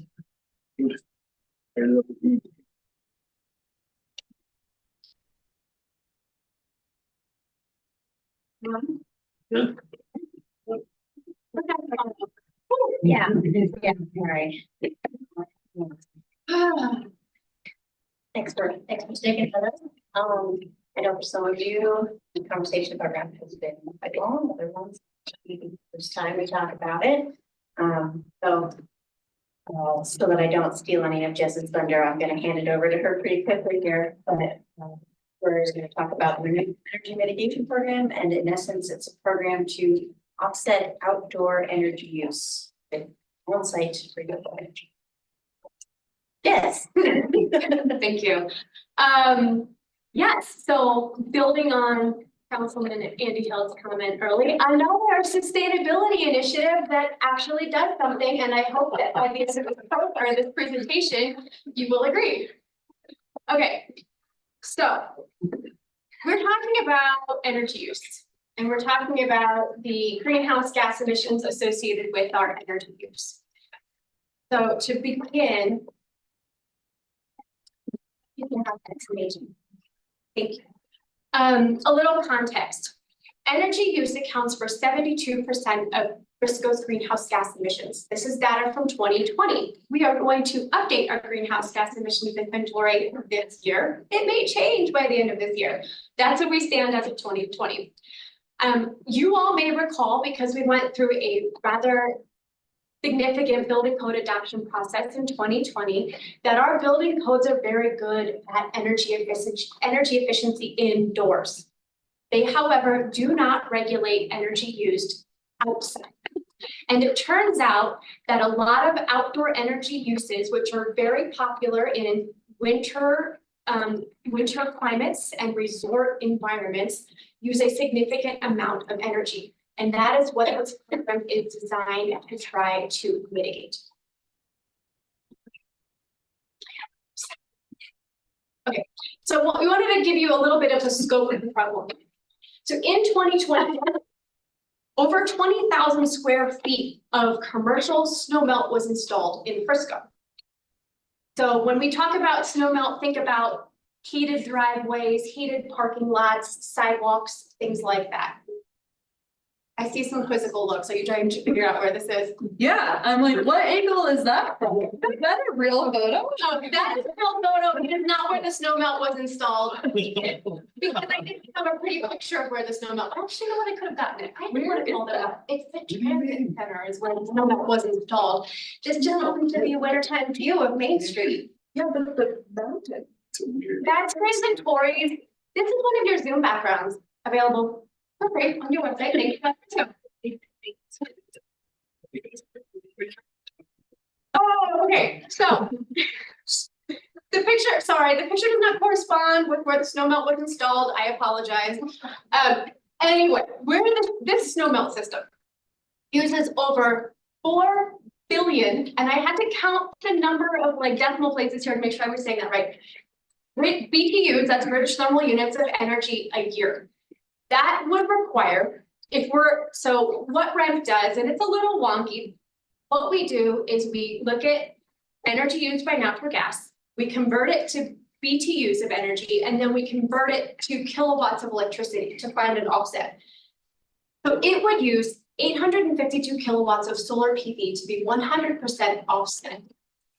If you have ever seen one of the solar gardens in Breckenridge, they are about 500 kilowatts each, or half a megawatt. So essentially, the solar PV required to offset this amount of energy is about 1.5 times the size of a Breckenridge solar garden.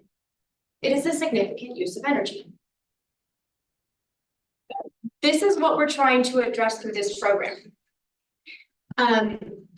This program supports not only our community's climate action goals, it also supports our 100% renewable energy goals.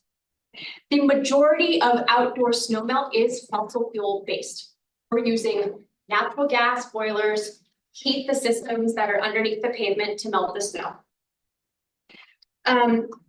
Snowmelt isn't the only problem. We also are seeing across the county increased installation of outdoor gas fireplaces that are permanently piped. This is what we're talking about, not your portable stove that might have a propane tank connected to it, but things that are permanently connected to the natural gas system. In addition, you've got, and maybe less so in Frisco than other communities, but amenities like outdoor heated pools, very large hot tubs, and then heat tape, otherwise known as heat tracing. All of these consume a lot of energy, and we're not doing anything about it. We are burning these fossil fuels willy-nilly, unmitigated. So this program is our first look at addressing this energy use. And as I mentioned, what we're doing is a conversion. So we are not actively, offsetting the natural gas with carbon sequestration or anything like that. But we're asking people, if you are going to do this, we want you to do something good in exchange. And we want you to install an amount of solar energy that will offset this natural gas usage. Okay. Did you, sorry if I can, Yeah. did you say that the transit center was most of the culprit in Frisco? That example was entirely the transit center. Entirely. That is Summit County's land, and that is not Frisco's land. But our building goes. Within our jurisdiction. Our building falls under our. It's within the town of, Okay. just the property. Yeah. But it went through our building. Okay. Yes. We're guilty. Yeah, I was on planning commission on that. We also have a lot of the commercial, specifically commercial natural gas. You've got Starbucks, Whole Foods, which doesn't use it anymore, but it's installed, all the, yes, there's a lot of amenities that are. So what we're trying to do through this program is to reduce local carbon emissions.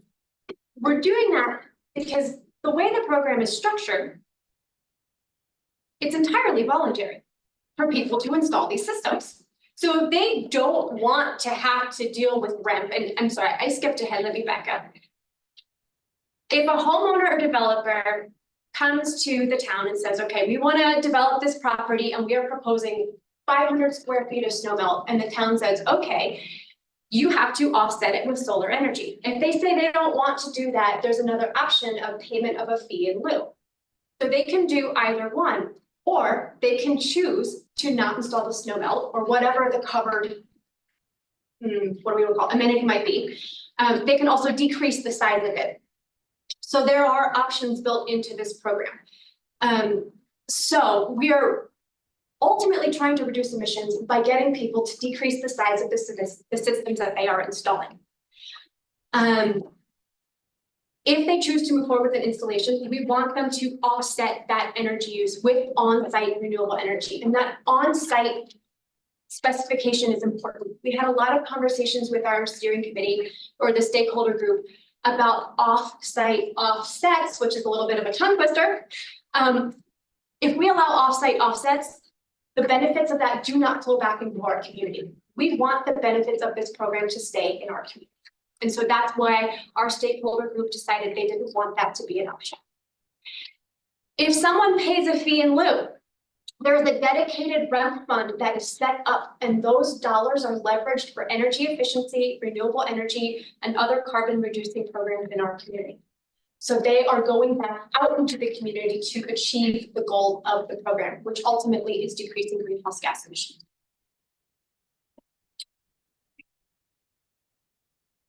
I wanted to show you all that this is not something that we have just made up out of the blue. It is something that we are borrowing from friends of ours who've had these programs in place for many, many years and have changed them based on their experiences. And so here is a screenshot of the mountain towns across Colorado that have now adopted REMP programs. Recommended in purple because it is the most recent community to have adopted REMP because it did it last year.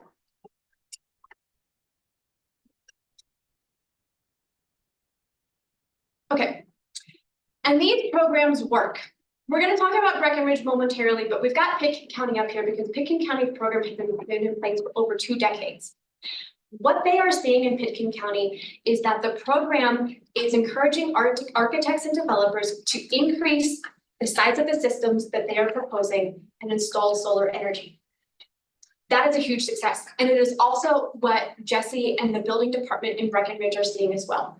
When permit applicants are going to the building department, they are revising their applications and coming back with smaller systems so that they're reducing the requirements that they have to do for REMP. In addition, they are more often choosing to install solar in Breckenridge than paying the fees. So even though the program has been in place now for, how many months is it been, Jesse? 6, 8. remember exactly.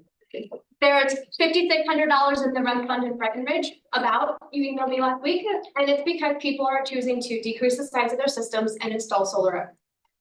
The benefit of them installing solar as well is they can take advantage of the federal tax credit. So ultimately, there's a discount for them involved if they choose to move forward with installing solar. It could also be solar thermal, discounts for that as well, federal incentives for that. So for our program development, this is a shot of all of the stakeholders who participated in the planning process to build the REMP program. When we were working on the Sustainable Building Code process from 2018 through 2020, our committee members often asked us what we were going to do about outdoor energy use. This was coming from the building community. They were very vocal about it. And it was a good question because, like I said earlier, codes address energy efficiency indoors and we're not looking at what's happening outside. So once the building codes were in place, we decided it was time to come up with a solution, and HC3 assembled a stakeholder committee that was similar to the one that developed the building codes. There are a lot of repeat folks on this screen that helped with the building code itself. We hired a consultant called Resource Engineering Group. They're based in Crested Butte, and they have been working on Pitkin County's program for many years. And they provided technical support and advice for our program. They also built this spreadsheet calculator that we use for program compliance. They have also been responsible for calculating the energy uses of the covered amenities so that we can figure out how many BTUs per square foot these things are using.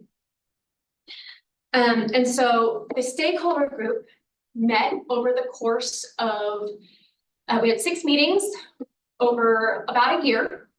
And then in partnership with the town of Breckenridge, we held 3 community roundtables in March 2022.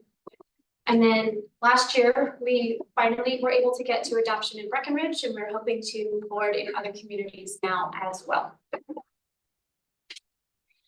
So what were the committee recommendations? This is very similar to what is covered in other communities. Our energy uses are the same as what's used in Pitkin County and the other communities. Here is what would be covered. Residentially and commercially, hot tubs over 64 square feet. If you are installing a regular backyard hot tub, that's just kind of like whomever would deliver to you, it's exempt. You do not have to comply with that. It's only when it's over 64 square feet that REMP fees would apply, or the REMP program would apply. We're also looking at outdoor pools, snow melt, fire pits, fireplaces. Heat tape is got an asterisk because we are asking folks to fill out the calculator, but they don't have to pay a fee or offset with solar. And I will show an example of what that looks like later. It's for educational purposes only, because it turns out that heat tape will take a significant amount of energy, which I can talk about more later. So the nitty gritty, like I said, heat tape would require controls only. This only applies to permitted installations of these amenities, and it only applied, like I said earlier, to permanently connected installations. So if you've got a backyard grill and it's got a propane tank, it is not subject to REMP. In most cases, except for the outdoor kitchen appliances, which we'll get to, the committee recommended a 100% offset all of these. It is a political decision what the offset percentage is. Our committee felt really strongly that they wanted to see 100% of the energy used offset. In conversations with Breckenridge Town Council, the town of Breckenridge also opted to include outdoor kitchen appliances because it is seeing more things like permanently connected pizza ovens, as well as grills and other kitchen amenities. There are exemptions. And so that's really important to note. There are exemptions for everything that are built into the calculator. Like I mentioned, hot tubs under 64 square feet. For snow melt, there's a certain amount of square feet exempt for residential installations as well as commercial installations, depending on the number of emergency exits in a building. Jessica's question, just clarification on the heat tape. Yeah. Is it heat tape, it's okay to install it as long as you have Control, timer controls? Yeah. Okay. Yeah, that is correct. Okay, So here is what the spreadsheet background calculation looked like. We're getting a little nerdy, but I wanted to show you all what this looks like. So there are different assumptions for energy use for residential and commercial applications, and that's because these things are used differently residentially and commercially. But essentially what you're seeing here is for each covered amenity, there is an energy use calculation. Most of it is per square foot. For patio heat, for the things that are run on electricity, it's kilowatts per watts per year. This is the background. You don't have to memorize it, but I wanted to show you the guts of it because this is the crux of how the calculator and compliance works. Talk about the blue though, that's important. Okay, thank you. So I mentioned the offset percentages, and that has to do with, okay, how much of this energy do you need to offset? And the blue can be changed. It is editable, and they all are, but like by government staff, this is editable. And so the amounts that are in here refer to the amount of energy that needs to be offset. So they are changeable. You can put them down at 80%, 50%, whatever you wanted to. I will note that electric patio heaters, gas patio heaters, gas fireplaces, and cooking appliances are considered separately in the town of Breckenridge's program, wherein the town of Breckenridge gave both residential and commercial properties an outdoor energy budget for these things.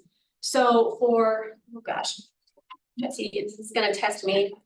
For residential, it's 250. So you get 250,000 BTUs to use however you want. That's offset at just 10%. Anything above that is a 100% offset. Commercially, it's 350,000 BTUs at 10%, and anything above that is a 100% offset. Okay. So we're gonna talk about some real world examples beyond just the transit center. So you can see what this would look like and what the impact would be. So Foots Rest has 250 feet of snow melt. It's a heated sidewalk out there. Depending on how many emergency egresses you want to count in the building, the snow melt's in front of only one of them. I counted to one, but up for debate. There's a 100 square feet exemption per emergency egress, right? So they get 100 square feet for free. So only 150 square feet of this would apply to the REP program. That energy usage would equal a 4.66 kilowatt solar PV system, or a fee, and pardon me, that should be a comma and not a period, a fee of about $16,000. I want to put these numbers into context for you so we can think about how much energy this is.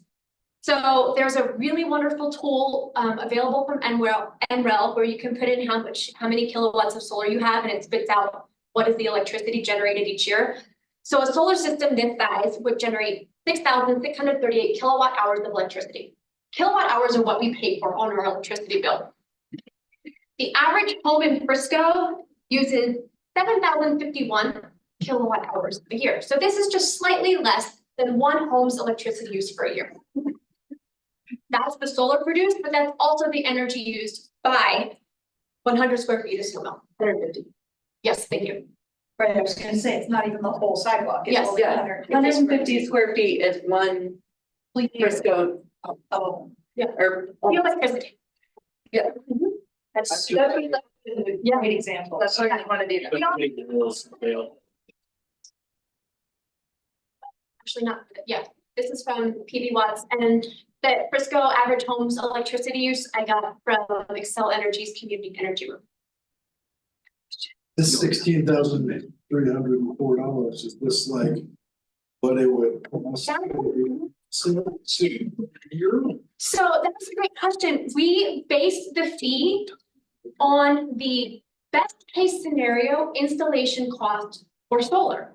So ideally, the fee should be very close to what someone would pay to install that amount of solar electricity on their roof. And so there's the discount comes in because they're paying that up front, but then they could get a 30% federal tax credit later on. So they actually come out ahead, and then their electricity is generated, so they receive the benefits of that electricity on their bill for the lifetime of the system. In a way, you could say we're doing a favor. I know the answer to this question is it depends, but what does 4.66 kilowatt generation of solar panels look like physically? Yeah, I know it depends, but. So my house in Peak One, they're not very big, right? I have 10 panels and I have a 3.6 kW system. So it's not very. Okay, so. Yeah, so probably 15, 16 panels, thing like that. My house is 7.4 kilowatts, and that's a picture of the. So that amount could, Yeah. you know, Or it's. No. Where it gets challenging is in very large commercial, which we don't have a lot of. Yeah. Like the hotels in Breckenridge, we're seeing that if they wanted to do 100% offset, there's not enough real estate. But for our size commercial in Frisco, there should be enough room. but similarly, if residential applications. Driveway, not going to be enough room.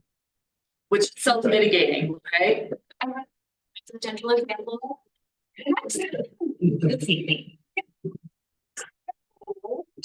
Also, this picture is not Streamside Circle. I wanted a 10-mile creek picture. I couldn't find one. So another town of Frisco Zoom background. But the creek runs into the lake anyway. Here we are. So there was a property at Streamside Circle that installed some snow melt heated driveway a few years ago. It was 1,024 square feet. I put in a 100 square foot exemption because that is what is built in for residential properties. So this is 924 square feet apply for, or required to be offset for the program. That is a 16.26 kilowatt computer system, which is large. The fee in lieu would be $56,000. Well, you can see almost $57,000.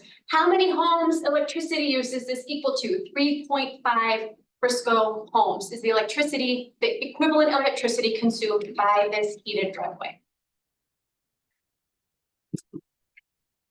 There is, to that point, there is an option for folks to maximize the amount of solar they can install on site. The calculator allows this. You can say, okay, I'm going to do, if I can only fit 8 kilowatts, you put that in, and then it calculates the balance for the fee in lieu. So you do get credit for kind of that hybrid style compliance mechanism. This doesn't matter the efficiency of your system. Of your snow melt system. Like, if Hunter put 8 panels on his house, he's gonna generate X kilowatts. I live in a shaded area, so I'm gonna generate half that. Yes. Is that factored into this or? It's not on a site by site basis, but they did look at Frisco and all of the background weather calcs and stuff, for the calculators based on our zone and our, you know. All of Frisco is one calculator. Exactly, so it's not site by site, but it's exactly. Ideally, any solar installer worth their salt wouldn't put panels on a house that is shaded. They shouldn't be doing that. They would recommend to you a different. Yeah. Like, what if you wanted to do that? No, they said you would want to do this, your payback period is years. So, no, they rejected mine. Interesting. See, place. It's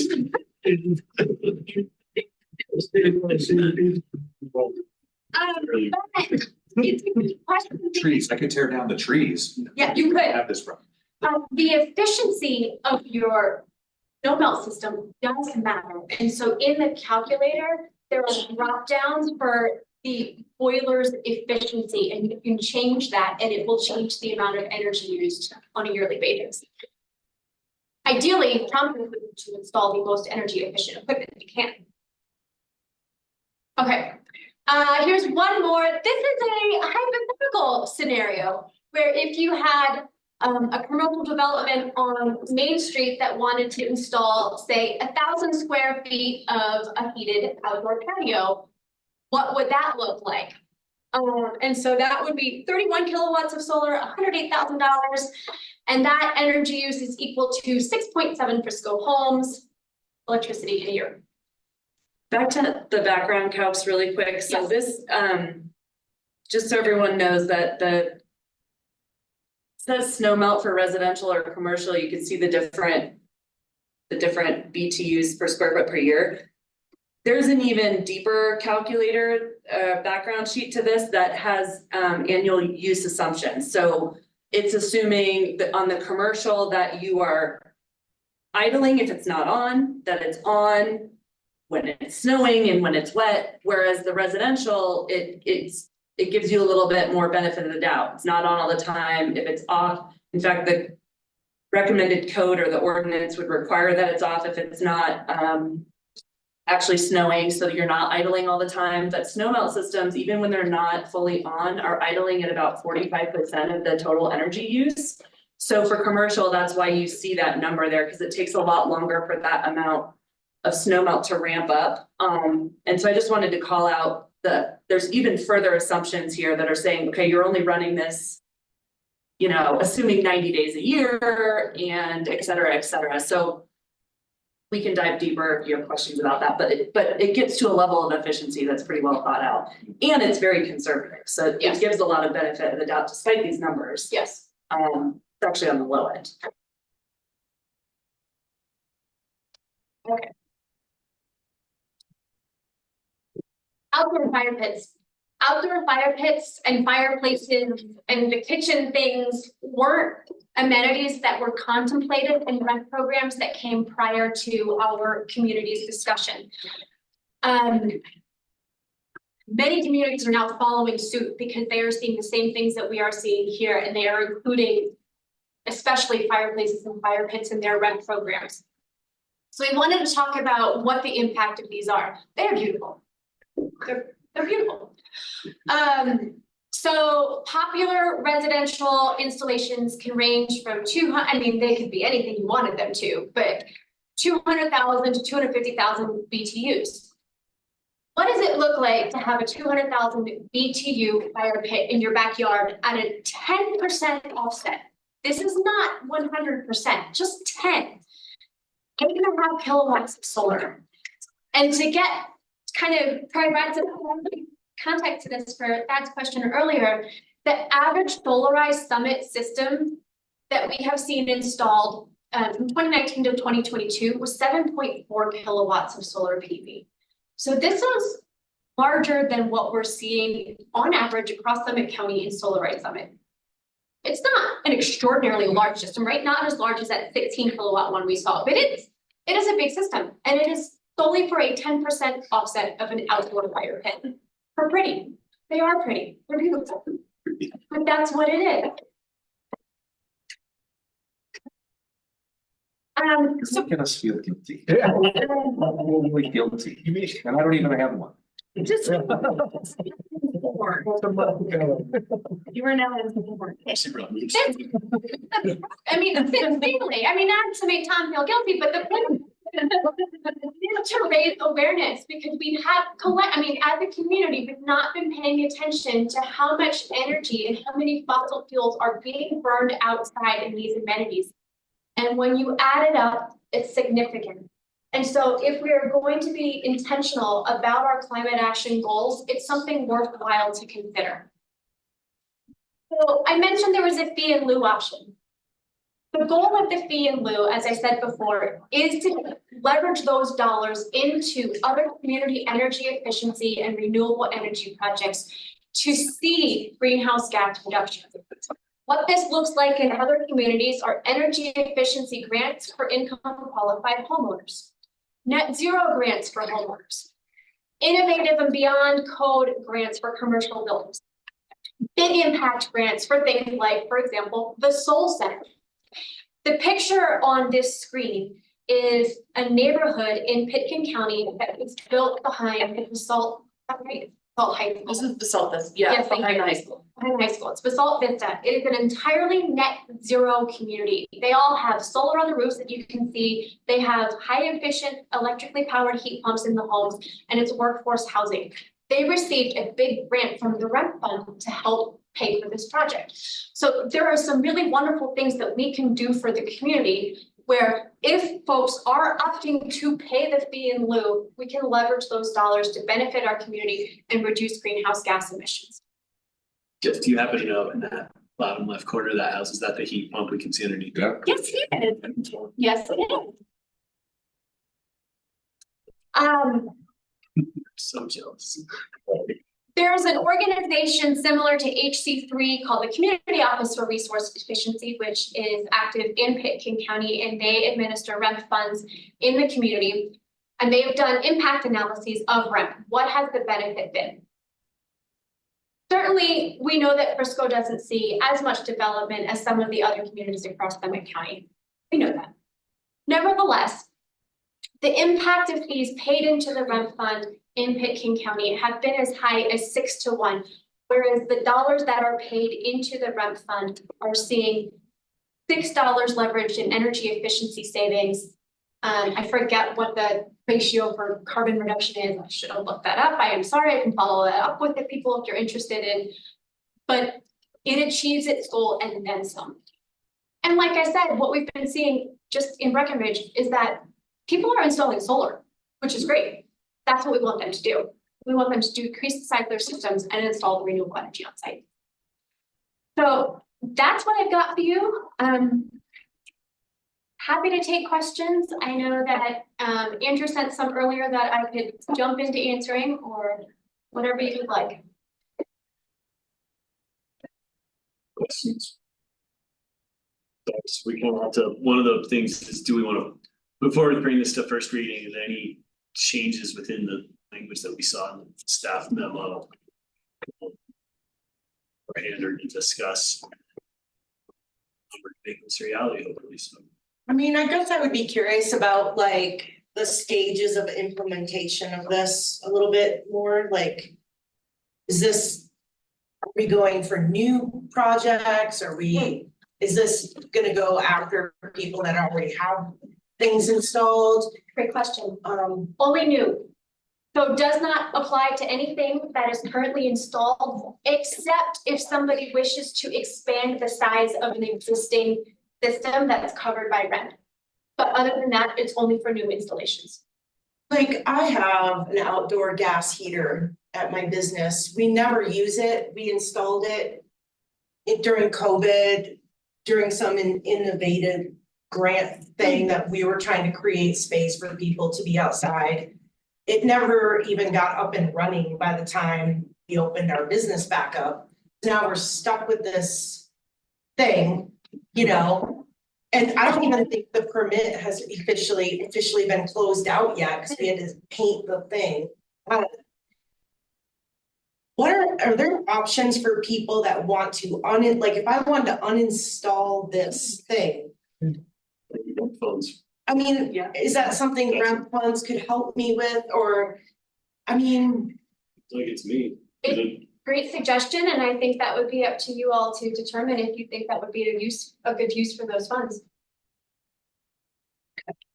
I mean, I'm just using that as an example. Yeah, great. Because it's there. Yeah. And it works, but we don't use it. I mean, it had a purpose in the beginning and now it's just kind of dumb. But along those lines, like if they were to want to install the outdoor heaters now, and then the offset and all, like say their building doesn't work so much for solar because of proximity or whatever, then all of a sudden this small business has to offset with paying 50 grand or something in how long, you know, that's a huge impact. Yeah. To But I a think small the business. part is. But you It's proof that they are just a pretty convenience and they're not needed because never even had to hook it up, right? I mean, That's where, works, at but what point do we yeah, sacrifice a tiny, like, and I go round and round on this and with all of my coworkers, but like, we proud ourselves in our $500 down jackets, but we want the remote start on our car, so when we get in for our 5-minute drive home, it's toasty and warm. While we're in our $500 down jacket, you can have a nice cup of coffee outside of this place.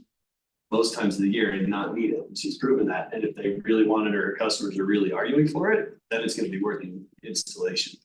Right, but it's not an impact to a small business per se. This is something they can calculate into their business model. If it's truly important, there's the price, right? But we can get by without fake fireplaces burning all night long Yeah. because somebody like We these can, guys. and so that, you know, it might just hinder a small business from doing any of these things, which might still achieve what you're trying to achieve. Or it's gonna change the type of small business owner that we see in our community. Because honestly, I mean, that's a touchy place to go because there's so many factors of owning a small business that I don't think people actually understand. And I don't know, maybe Lisa knows too, I don't know. But there's stuff that comes up with, I don't know, with federal, labor laws and different things that we are required to do that cost money that. I mean, I'm not against this at all, but I'm just throwing this out there to speak for those folks that, food costs, like. I'm just saying. Do you want a heated sidewalk? Yeah. Or a Right, fire pit? or an outdoor fire pit. If you choose to heat the sidewalk under your patio. We prefer, I think the question of, do we prefer that you don't do that? Yeah, I get And it, if but. you choose to, then there's a cost involved. But I also feel like just the Foots Rest thing, before that was heated, I don't know if you've ever walked down that side of the street, you were going to die. And I think for them, it's like avoiding a lawsuit at that point, for someone slipping and falling. So I like this conversation. I'm just saying there's people that are there. There's humans that are like trying to do these things. And I love all these ideas, but we have to bring it down again to the street and look at people and, whatever. That's why I asked about the implementation. Yeah. The implementation process in order to be sensitive of people that are trying to own a small business or stay on Main Street or stay, in our community, because it could very well change the type of business owner that rolls into town. And they might want that fire pit and they have the $56,000 and they're gonna give you that money and it's kind of all pointless at that. You know what I mean? Like if they're just gonna pay for the money so they can keep their things. But then there'll be a fund for other business owners to do remediation things like take down other things like. The benefits Or if they don't need mitigation, like, Yeah. it's a 6-to-1 leverage of those dollars. I'm just saying, like, some of these programs seem really far out of reach as a small business owner, like, I'd love to put solar, but I can't afford it, like, for what we would need to do. I need new windows and doors. I'm just saying, when you start to talk to individual people in these situations, it's not requiring you to. Well, just snow melt or an outdoor gas fireplace. It's, you're not required as a small business owner to do that. Right. But in the example of the Foots Rest, where they're kind of required because it was dangerous, to be walking on the sidewalk. And so they're not required, they're required by a liability, by reducing their liability. Is that the only? Sorry, go ahead. Do you wanna ask the? Is that the only sidewalk? I think so. So that's the police spot where it's dangerous? They're just in that like. No, the house is right up on the sidewalk, which Yeah. none of the other places are like, and that's just the way the water flows. It flows off their house, it flows onto the sidewalk, it freezes over, and that's just Foots Rest. And granted, this, they wouldn't get charged because it's already done, right? So, Or soon, because it's a public sidewalk. well, yeah. I mean, I'm just playing devil's advocate in this way because. And I think it's an excellent conversation, and I think that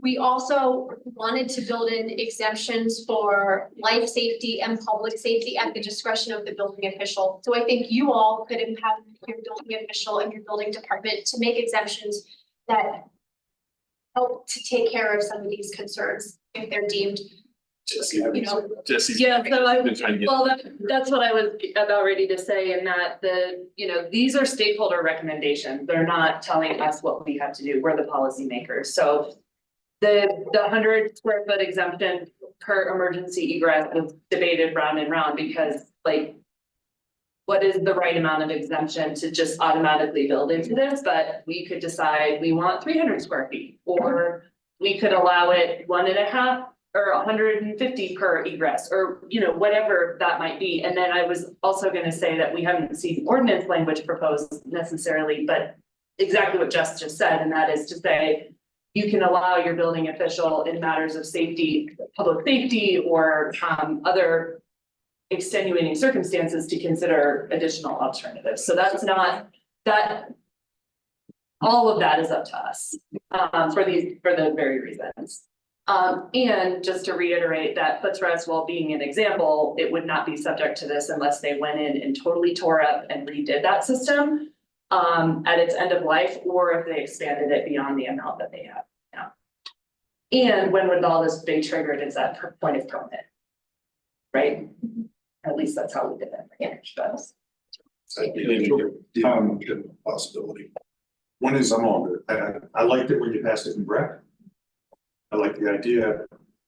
Two questions. One is, I think there should be an addition for decommissioning. We have a lot of, especially residential driveway heaters that generally break. Anybody who installs them will tell you quickly that you shouldn't install them because they break, they leak, they're just a pain. And I had one, and now actually Dan Fallon, my heater. Because I figured I'll get rid of the whole system now as opposed to waiting until I sell. So I like the idea of giving an incentive to decommissioning them.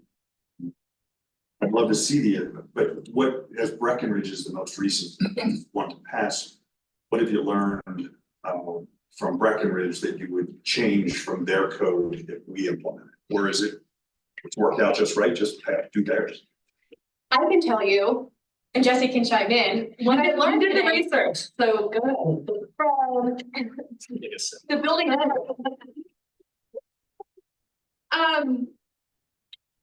Not things that would change, but things have changed since they adopted what they have changed. What we heard from what's Jesse's title? Sure. Okay, building department staff, planning admins. She said one of the toughest things with REMP was the integration, just integrating everything into all of the processes for the permit submittal process. It requires a lot of attention to detail and tweaking, such as inspection of workflow for permits. They have also added inspections for REMP to ensure that if people are saying they're going to install XYZ, that it is in fact happening and getting installed. So the town is still tweaking things. It's a work in progress. What they have done is that Breckenridge Town Council felt very strongly about involving owners in these conversations. Usually, and I think this is more the residential side, a homeowner doesn't go to all of the pre-permit submittal meetings, and Town Council really wanted owners to understand what was happening on their behalf. And so they initially required owners to start attending pre-application meetings. That found that was a challenge. So now what they do is they provide an email to the owners of like the outlines of REMP and kind of their preliminary numbers, and the owner can send back via DocuSign an affidavit, and that counts as the owner's sign off. So it's not just the architect representing the owner, but the owner signifies that they understand what is happening and what has been chosen on their behalf. They've also added another meeting, a REMP pre-submittal meeting where staff reviews the final REMP calculations with the responsible design professional. So that's another addition that they have done since adopting the program. Something else that has come up for the town, and they're not really sure how they're going to deal with it yet, is when a property stubs in a gas line for possible future hookups, because you don't really know what the energy use for that line is going to be. Don't have an answer for that. So there are some things that are still being figured out. With that, wouldn't they have to come back for a further permit though to actually use that line for something? Yeah, I mean, ideally, you're pulling a mechanical ever be permit. done. No, the way it's written. Well, I don't know. I don't know the answer to that. It's probably a mixed bag. Yeah, how many, Yeah, I know what you mean. Yeah. You're supposed to come back for the permit, but do Only that. known They for- know what they're- 6,000 square foot house is putting a queue out back. With the permit. After they've been sealed. I think one of the biggest lessons was while this. It's all a building code, it's like an above code chapter in the actual building code. But a lot of the consideration for the site plan and everything else has to happen in planning. And so it was a really good exercise in getting building to talk to planning really early in the process. At site plan to really understand, so I can't remember if they still are requiring this or if they've sort of massaged it a little bit, but we were saying, fill out a REM calculator site plan. And then you fill out and sign your final REM calculator when you go to pull your building permit, because that's the point at which you're gonna start construction. But if you don't, if you get to building permit and you're like, oh my God, that's gonna cost me so much money, then you have to go back to the drawing board. And we want them to start with the drawing board. And consider all this up front. So there's almost like a rough draft calculator where you're putting in all your wishes and, you know, if I had the perfect house, this would be what it looks like. And then you know upfront that that's really expensive. And then by the time you get to building permit, hopefully you whittle that down. So that was very new to the whole process. Was just how early you just had to start talking about building permits in planning. And I think that's a space where there's room to grow. Really appreciate your answer. Dubbing the barbecue grill is causes a lot of conflict. It's not inconsequential thing. That's a good conversation for us to have as we move this forward as to the chair. I don't have the answer. I think it's great, but it's just. How does this affect like new, like affordable housing projects? Unlikely. They are unlikely to install snow melt in affordable housing developments. I can't say whether or not, you know, someone would want to install a 100 square foot hot tub or install, you know, a piped fireplace, but none of my friends who live in deed restricted housing have those things. They have solo stoves, get packed away. So how does the how does the heat tape play into this? I'm glad you asked, because I pulled together a good answer for this morning. Good. Okay, so heat tape. And I'll, Wait, I have one more, just before we go there. I'm just curious, like, when you talk about offsite and like solar panels and finding a place to do that. It's probably too complicated, but what if affordable housing projects became the offsite location in a community? you can, I mean, you could contemplate that certainly. The challenge for that is it's not a now project that's connected to the product or the whatever the proposal, right? Yeah. And I think another response to your question earlier is benefit to workforce housing is if there is money in a REM fund, you could use that to say install solar on a new development or to help people make their existing workforce homes more energy efficient. So there is a benefit in the back end to that as well.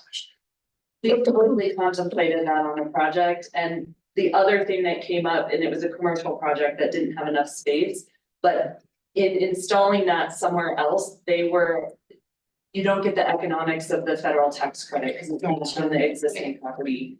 I don't know if that's super clear in the tax code, but you know, you're basically putting it somewhere else. You would have to have a lease with that property and it gets pretty complicated. So that 30% economic benefit is a little gray, but if you have the grant fund, then you can still put it towards the workforce housing, and that is the direction we taken.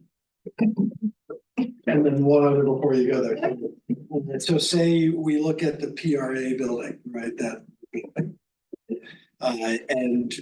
I think there's snow melt out there on that pavement. Can someone confirm that? Katie or somebody? I don't think there was. Is there no snow melt? Okay, because I think it was maybe proposed. And then I guess there's a. I can't imagine. I think we are doing.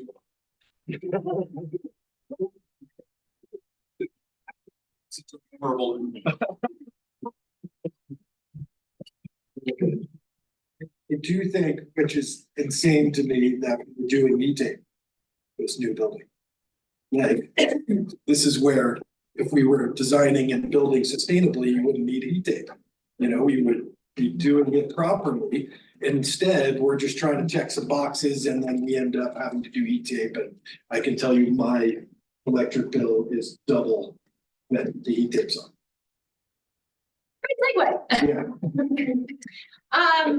So Councilman Aronson had sent an email earlier today asking about heat tape, and if I may, typically, why is heat tape an issue if it's running on electricity and not on gas? So in the instance of heat tape, of course, you know, we talk about building electrification and we want that. We are encouraging people to electrify their natural gas appliances because electricity can be 100% renewable, and that's great. But to Councilman Held's point, it uses a ton of electricity, a lot. And so this is what we're trying to do through the program by just having people fill out the calculator, is having them realize the actual energy impact of the heat tape. I don't have a chart that explains this, so just bear with me. I'll try to work with round numbers, but generally speaking, heat tape uses 6 to 12 watts per linear foot. So if you have 100 feet of heat tape, and we'll assume an average of 8 watts per foot, it's 800 watts. And so that equals, let's assume you have self-regulating heat tape, which means it can regulate its temperature in response to the ambient environment, and that you turn it off outside of the wintertime. It uses 31 kilowatt hours of electricity per foot. So if there's 100 feet, it's 3,100 kilowatts of electricity. And if you remember that the average home in Frisco uses 7,000 kilowatt hours, just 100 feet of heat tape uses the same amount of electricity as half of what a Frisco home uses in a year. So it's very significant. And the problem with heat tape is a lot of people don't really understand how to properly use it. It should not be on overnight.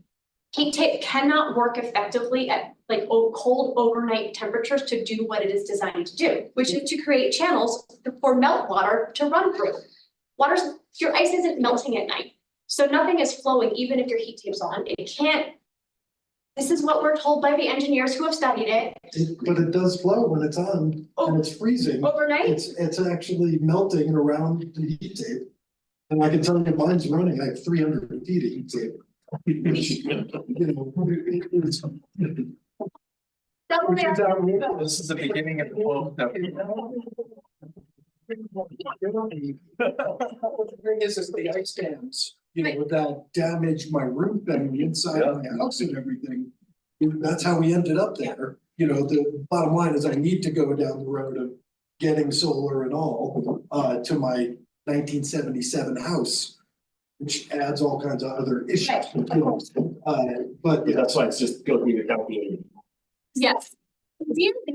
What we've been told by the engineers and other utility companies is that heat tape, if it's on a timer, should run from 6 a.m. to 6 p.m. and not run overnight. If you set up your heat tape to run on a timer from 6 a.m. to 6 a.m. to 12 p.m., you will cut your energy use 60%. This is what the engineers modeled based on the heat tape that they looked at. So what we're trying to encourage is for people to use timers so that it's on controls, so that we cut that electricity use significantly while still achieving the function that you need it to do. So sounds like support to bring this back for first reading for future meeting. Any other questions for? And it's the same problem. I Googled it. This old house, the answer, pantyhose, ice melt, tie it in a knot, throw it up on your roof. When it's all said and done, you just have to pick up a small piece of sure love pantyhose and just spray. What? Handle, fast channel, water out your reed. So. Yep, it works great. I've done, that's what I did, it destroys our roof, possibly, P71 plus, so. Yeah. Anything else? Appreciate working there. Thanks, everybody. Well, we'll break down and reconvene at 7 o'clock. Getting a start on his house because he thought he'd take off too much. But Did it damage his house? yeah, side because it. Oh, he did. He locked on your roof. Oh, wait. Yeah, it was like a little dark. Right. Okay.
Anyway, I'm gonna do the best I can.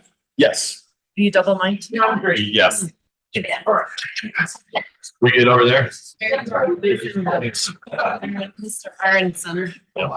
It's like, the dumbest. Casey has held, made it back to the computer yet, this moment. Yep, there he is. Hey, Wendy. Oh, yeah. Wendy. Wendy. Wendy. Wendy, I know. Wow. Everybody good on that side? Yeah. Andy was running low on power. Oh, jeez. Good evening, everyone. 7 o'clock. Welcome. I'd like to call to order the regular meeting of the Frisco Town Council. If you can have the roll call, please. Aronson. Here. Early. Here. Morton. Here. Again. Here. Blanco. Here. Here. And Held. Here. Councilmember Held joining us online this evening. First up this evening, as always, is public comment. Who wish to make public comment, anything that's not on this evening's agenda may do so now. Please be topic specific. Please state your name and address for the record and take no longer than 3 minutes. If you're joining us online, and unmute yourself, turn your camera on, I'll call on you, and Parent Chambers, you're welcome to approach the dais at the front.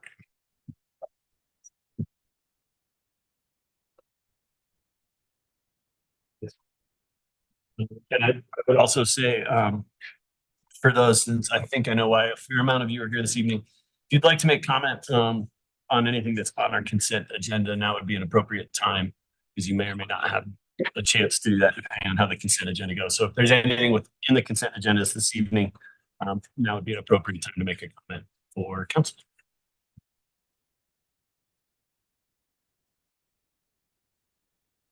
Hi, I'm Jen Shank. This is my family. My husband Bill and I own a house at 792B Pitkin Street. And an item that's on the consent agenda tonight relates to a shed and berm that we have on the right of way. I think it's called Bilford Alley right away. In any case, so we moved into our house when we bought it 20 years ago. There was a shed that is a little bit on the right of way. Absolutely understand that it's town property. We did inherit this. Our neighbors, I think, have had a shed on the right of way a few feet in for 30 years.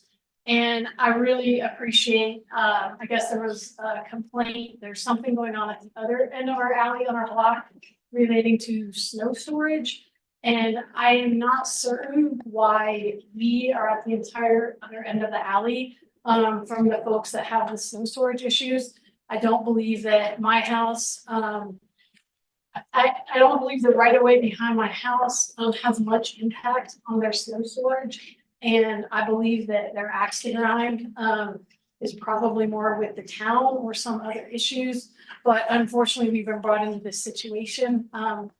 My family, we maintain our property, we beautify our property, we take it super seriously. We even go out into the median and Bill waters the aspens in the median. They're like the highest aspens on the street. And so, you know, we built a berm 5 years ago on the right of way.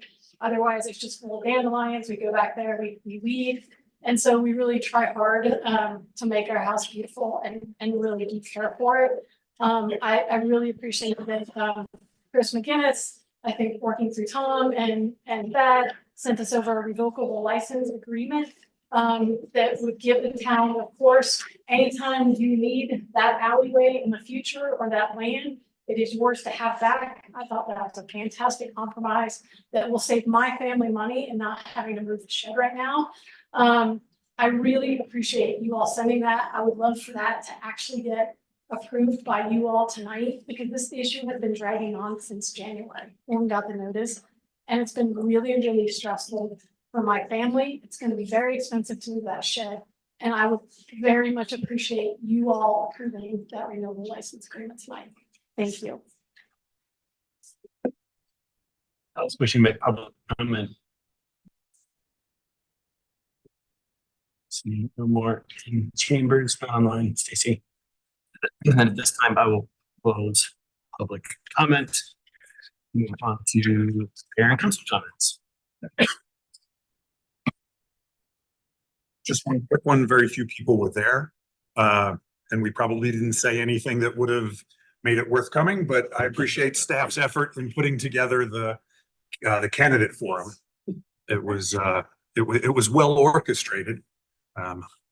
So I just appreciate the efforts. And if anybody wants to watch it on our public access television, it is replaying often. I'll look for that, Andrew. Thanks. Oh, yeah. I would just add, clarify, we're trying to get the word out the best we can through all channels that we have. But for the upcoming municipal election, we only had as many candidates as we had open seats. So based on some issues within our town code and town charter, we still had to produce the ballots and mail and send them out to all the Frisco voters. But we have canceled the election. There is no reason to do it. We have enough people wanting the seats that are coming available. And there's also some misconceptions and understandings that I even had around what a write-in candidate is by our code. And a write-in candidate still has to declare that they want to be a write-in candidate a certain amount of time after the ballot is set with the candidates who've gone through the petition route. So a write-in candidate is not just something you can do willy-nilly at any time in Frisco.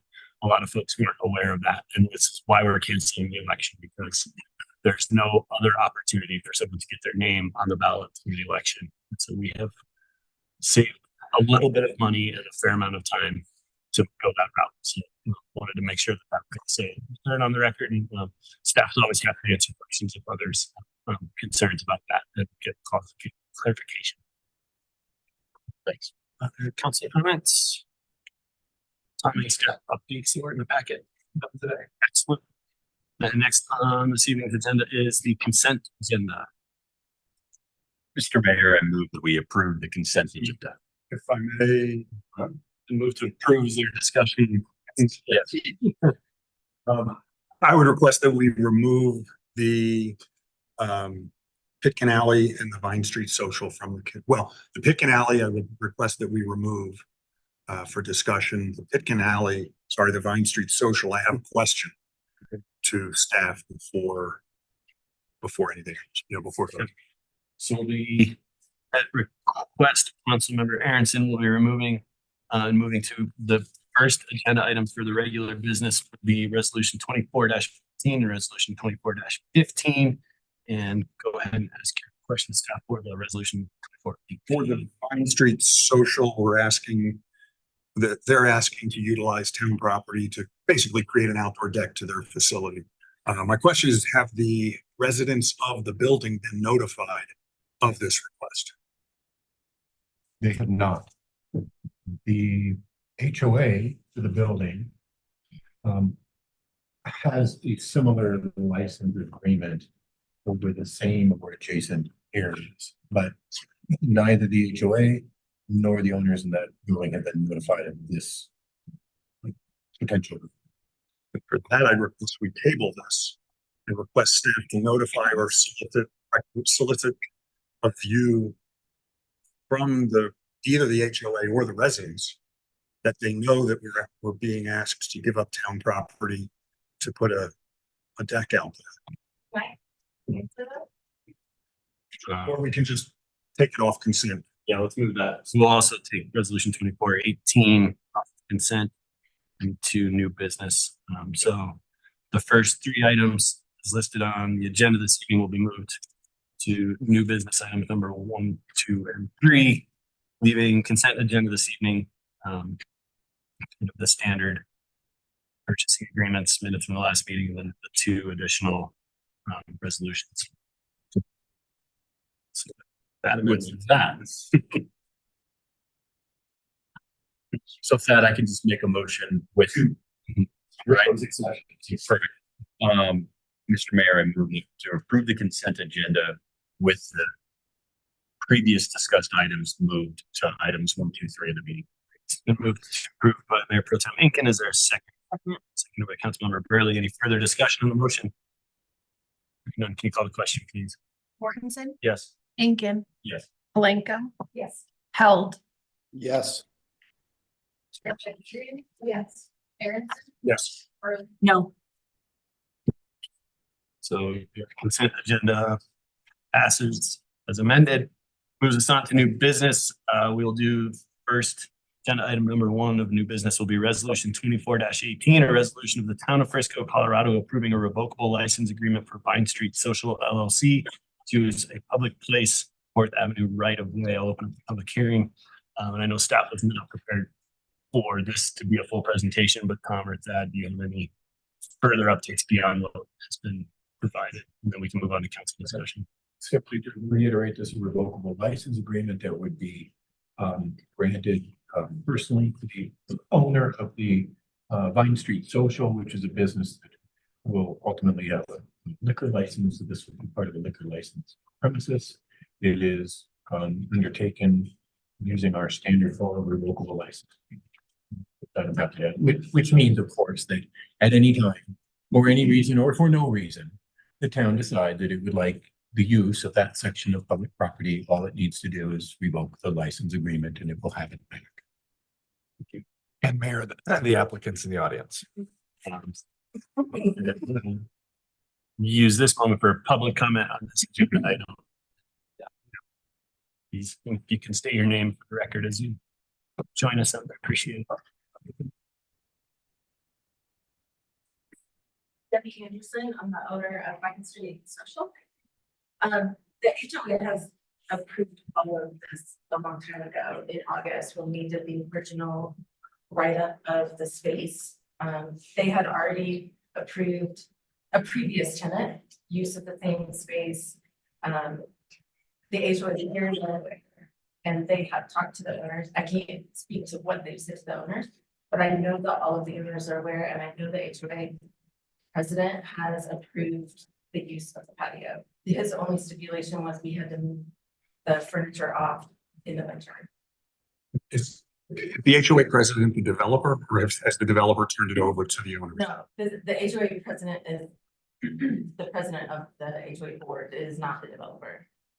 So the developer has nothing to do with this. Yes, I just want to make sure it's been turned over. Yeah, yes, yes, it's very good, yes. And that's, maybe I want to make sure that the occupants of the building don't come back to us and say they've put an outdoor deck and we never knew it was coming. No, So I mean, they've said all along, you have music, we had it not like, they've given me pretty specific stipulations on all of the things. So they're very well aware. sorry. How is that conditioned? Meaning, are you under conditions about noise and hours and things in what document? What? So it's not in our license, that's why. It's not in your license, no, it's through the HOA, like I'm not, just like I'm not allowed to have a hood, I'm not allowed to have, through their, I'm not allowed to have the open past 10 o'clock. I'm not allowed, they have stipulated to me before they agreed to even me being in the building. They gave me some pretty strict stipulations. Appreciate that. I didn't know that, so thank you. Just a question for staff. Why is this why does this not change the liquor license? Because when you get a liquor license, you have to show the site, right? It's, yeah, that's what. It's a big part of why this needs to happen. This is the domino to fall, for her to modify her premise. This is step one, then we'll see this again. Yes.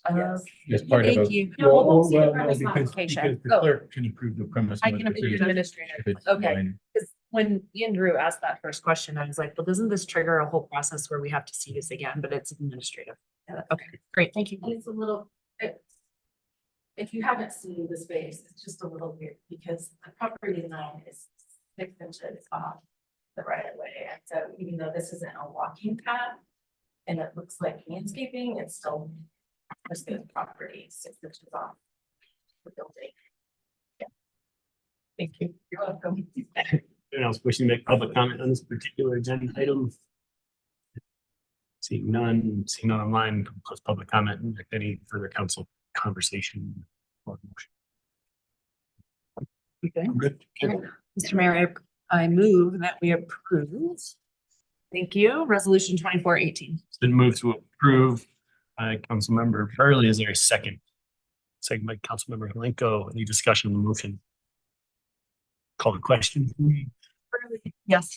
Mortensen. Yes. Lincoln. Yes. Blanco. Yes. Held. Yes. That's a yes. Scripcheck Adrian. Yes. And Aaronson. Yes. 4-18 passes.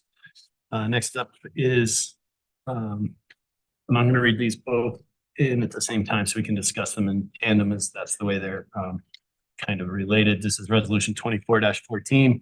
A resolution of the town of Frisco, Colorado, approving a revocable license agreement for the use of a public place, which address is 792A Pitkin Street, and resolution 24-15. A resolution of the town of Frisco, Colorado, approving a revocable license agreement for use of a public place of address 792B Pitkin Street. I'll open up the public hearing. And Chris, welcome. You got me.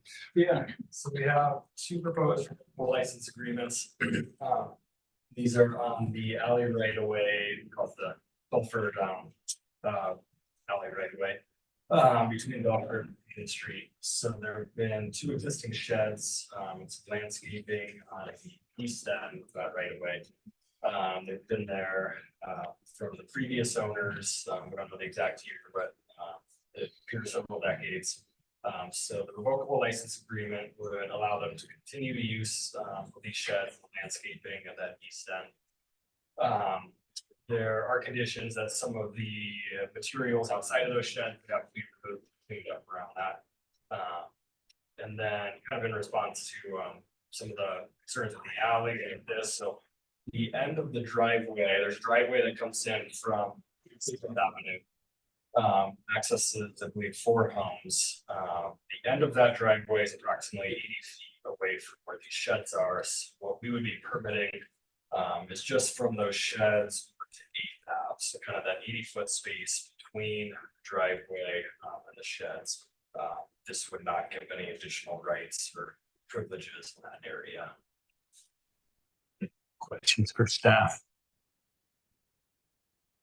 Chris, do you know about how far the end of the functional driveway is to where you start your red cross hatched? It's right about 80 feet. It's You said that. That's currently unused by anybody and nobody's asking for anything, right? Right, so that would, I mean, I'd have to look at exactly what's in that space, if there's anything that is being used in there, but what this would be permitting, wouldn't be permitting anything in that space. You know, from the pictures I have, that area is mostly trees, kind of trees and native grass between that end of that driveway and the red area. Sure. And can I take explain kind of why I pulled it off?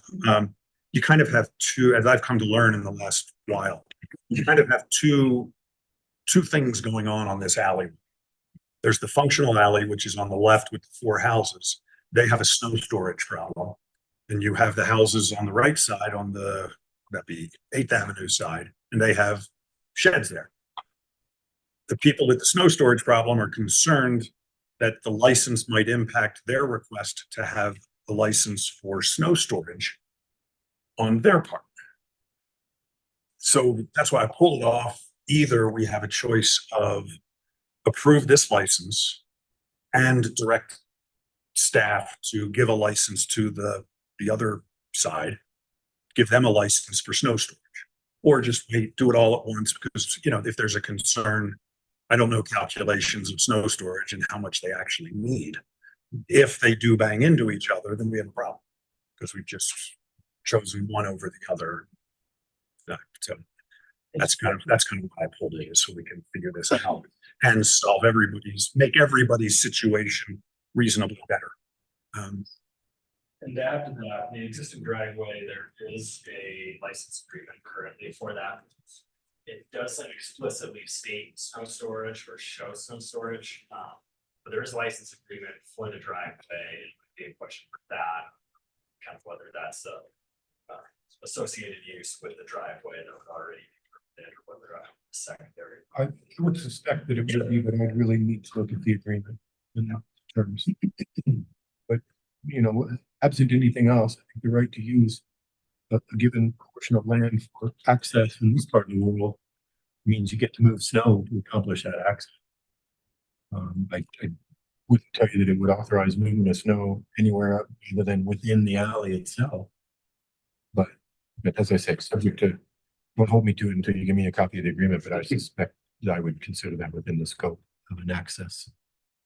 Right, but if the scope, if the current designation of the alley, the usable alley ends at where the dirt ends, then they don't have the right to push the snow beyond what the license gives them, right? So we need to extend their right to have snow storage at the end of their functional alley. Sure. I don't know how it's written That either. we're the only ones who are gonna come in there and tell them they can't do that. Right, and so far we have not done that. It puts snow wherever they want they it, and none need of us to- care. And they want the assurance that any of the encroachments aren't going to restrict their ability to push snow there. Functionally, it doesn't seem like it will. But let's put it on paper. Where's the snow been stored so far? I think I think we're getting into a conversation that's not even in front of us, where we're discussing two easements or revocable license that, from everything I've read, don't have anything to do with snow storage at this time. We're just, If snow storage conflicts, if the need for snow storage conflicts with this license, then it does. then I think at that time we revoke it. And I think there are neighborhoods throughout town. If we go down this path, we will have endless meetings to try to resolve snow storage issues within non-conforming alleyways. And at this time, we're not discussing a snow storage issue. We're discussing these two revocable licenses for existing non-conforming outbuildings. And they're revocable. If at the time council seems that they're impeding the snow storage, we go back to the license and review them. But at this time, this is what's in front of us. Thanks. I mean, that's my, and that's why I was comfortable with it on consent. I think with what's in front of us, I'm not gonna guess on what is to come. And so these two, I personally have no problem with. We can get back to discussion more in a second, but I just don't want to go down a theoretical that's not in front of us this evening. Well, it's going to be in a second when one of our constituents chimes in. They can go through the same process. We'll go there. So, yeah. Other questions for Chris while he's here? I'll open this agenda item up for public comment. And I'll start with folks in chambers. Anyone in chamber would like to make? Jen made a comment already this evening about this, not knowing it would become off of consent. And then I'll go to online. Sherry, G online. I see your hand raised. There we go. If you could keep your comments to no more than 3 minutes, Sherry, it'd be great. Appreciate it. And the floor is yours. Hello, I'm Scott Goldstein. I will adhere to the 3-minute request. Basically, my suggestion is that the council holistically address the issues on this alley as opposed to providing irrevocable or revocable license for the two properties at the end of the path. We have had snow storage issues, and we've been trying to expand that storage into the right of way, and having a revocable license in that area may hinder that effort. There's a number of flower beds and trees that have impacted our ability to push snow back. So I suggest that this be addressed in a holistic fashion, as opposed to just addressing the two sheds at the end of the alley. Thank you. The other issue is we were given notice yesterday morning about this. We didn't even have a chance to speak to the rest of the neighbors on the alley. We scrambled today and they sent comments in, but we got no notice of this, advance notice. And I've been working with Chris since last year, and again, got a notice yesterday morning that it was happening today. So I would have appreciated a little more time so that we could put something together, but we would like to be able to meet with everybody and find a holistic approach to this to make it worthwhile for everybody. Thanks. Thank you. Appreciate that. Any other public comments this evening on this agenda item? No more online, no more in chambers. Back to council discussion. I'm prepared to move on this tonight. The folks at 792 Pitkin Street A and B were issued, notices of non-conformance back in January. And were asked to do this work in the middle of the winter. And while I appreciate the holistic approach, these are revocable. These neighbors actively came to the town to try and resolve their particular issue. They've been around for decades. And I don't see this as precluding a discussion about snow storage at the other end of the alley. We would love to have that discussion. As Hunter said, it does open a can of worms because that alley does not, conform to the standards and guidelines of all of our other alleys. So it's a much bigger discussion than the two sheds at the east end. And so I'm prepared to make a motion to pass these resolutions tonight. Move to approve by Councilmember Burley. Is there a second? Second by Councilmember Helenko. Is there any further discussion on the motion? I am not opposed to the sheds being there. I prefer the holistic method. So my no vote will not indicate that I don't want the sheds there and that I'm asking those folks to remove them. It's just be a little patient so we can solve everybody's problem at the same time. Appreciate that statement, Andrew. That, can you call the question, please? Aronson, No. Burley, Yes. Morton Blue, Yes. Beam, Yes. Blanco, yes, Howell, Yes. Gretchen, Yes. The resolution 2414 and 2415 both pass. This evening is now agenda item number 4, I believe. 4. You got it. Agenda item number 4, and that's resolution 24-19, a resolution of the town of Frisco, Colorado, approving an intergovernmental agreement for water service at Lake Hill. That's a public hearing. Turn over to staff. Tom, Thad, who's taking this one away? I think that can go into detail. Okay. The level of detail, they'll probably ask the council what they want. Sure. You have staff members in front of you providing a general description. You've had a couple of public work session meetings. You've had some executive session meetings on matters subject to negotiation.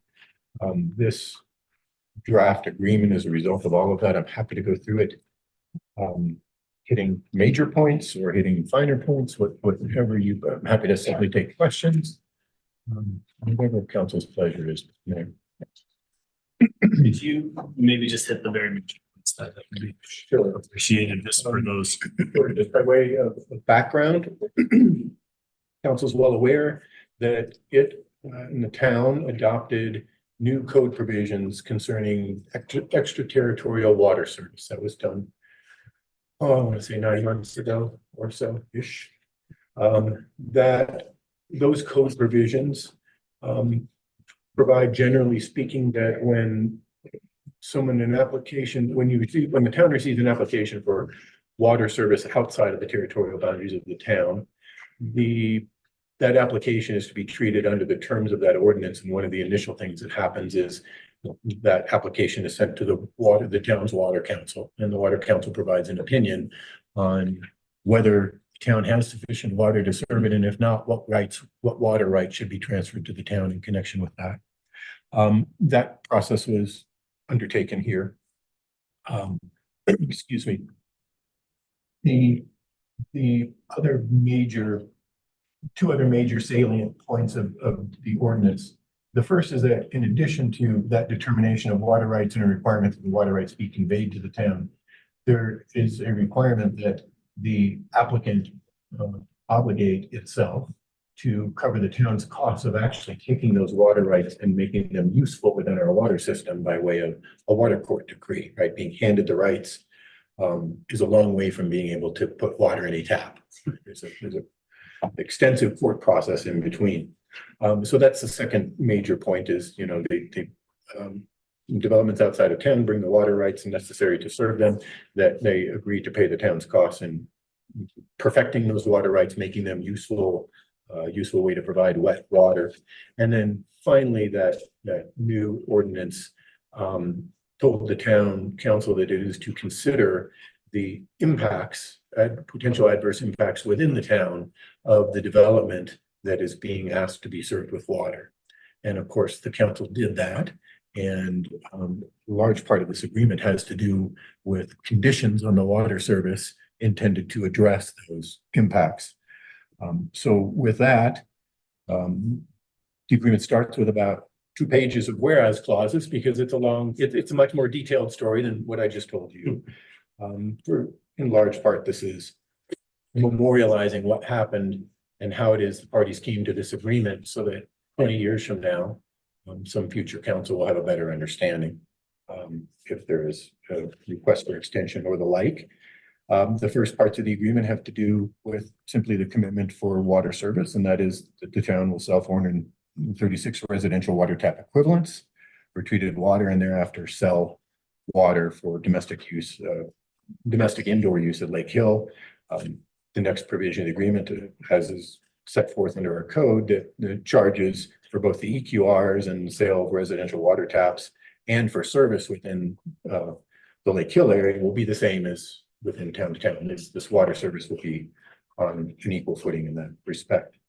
From there, the agreement goes into various preconditions of water service. The first in section 2, subpart Roman numeral 1, is all about the transfer of the water rights, the perfection of those water rights, how long it is likely to take, the estimate of our water council on the high end of what legal proceedings could cost to make those water rights useful.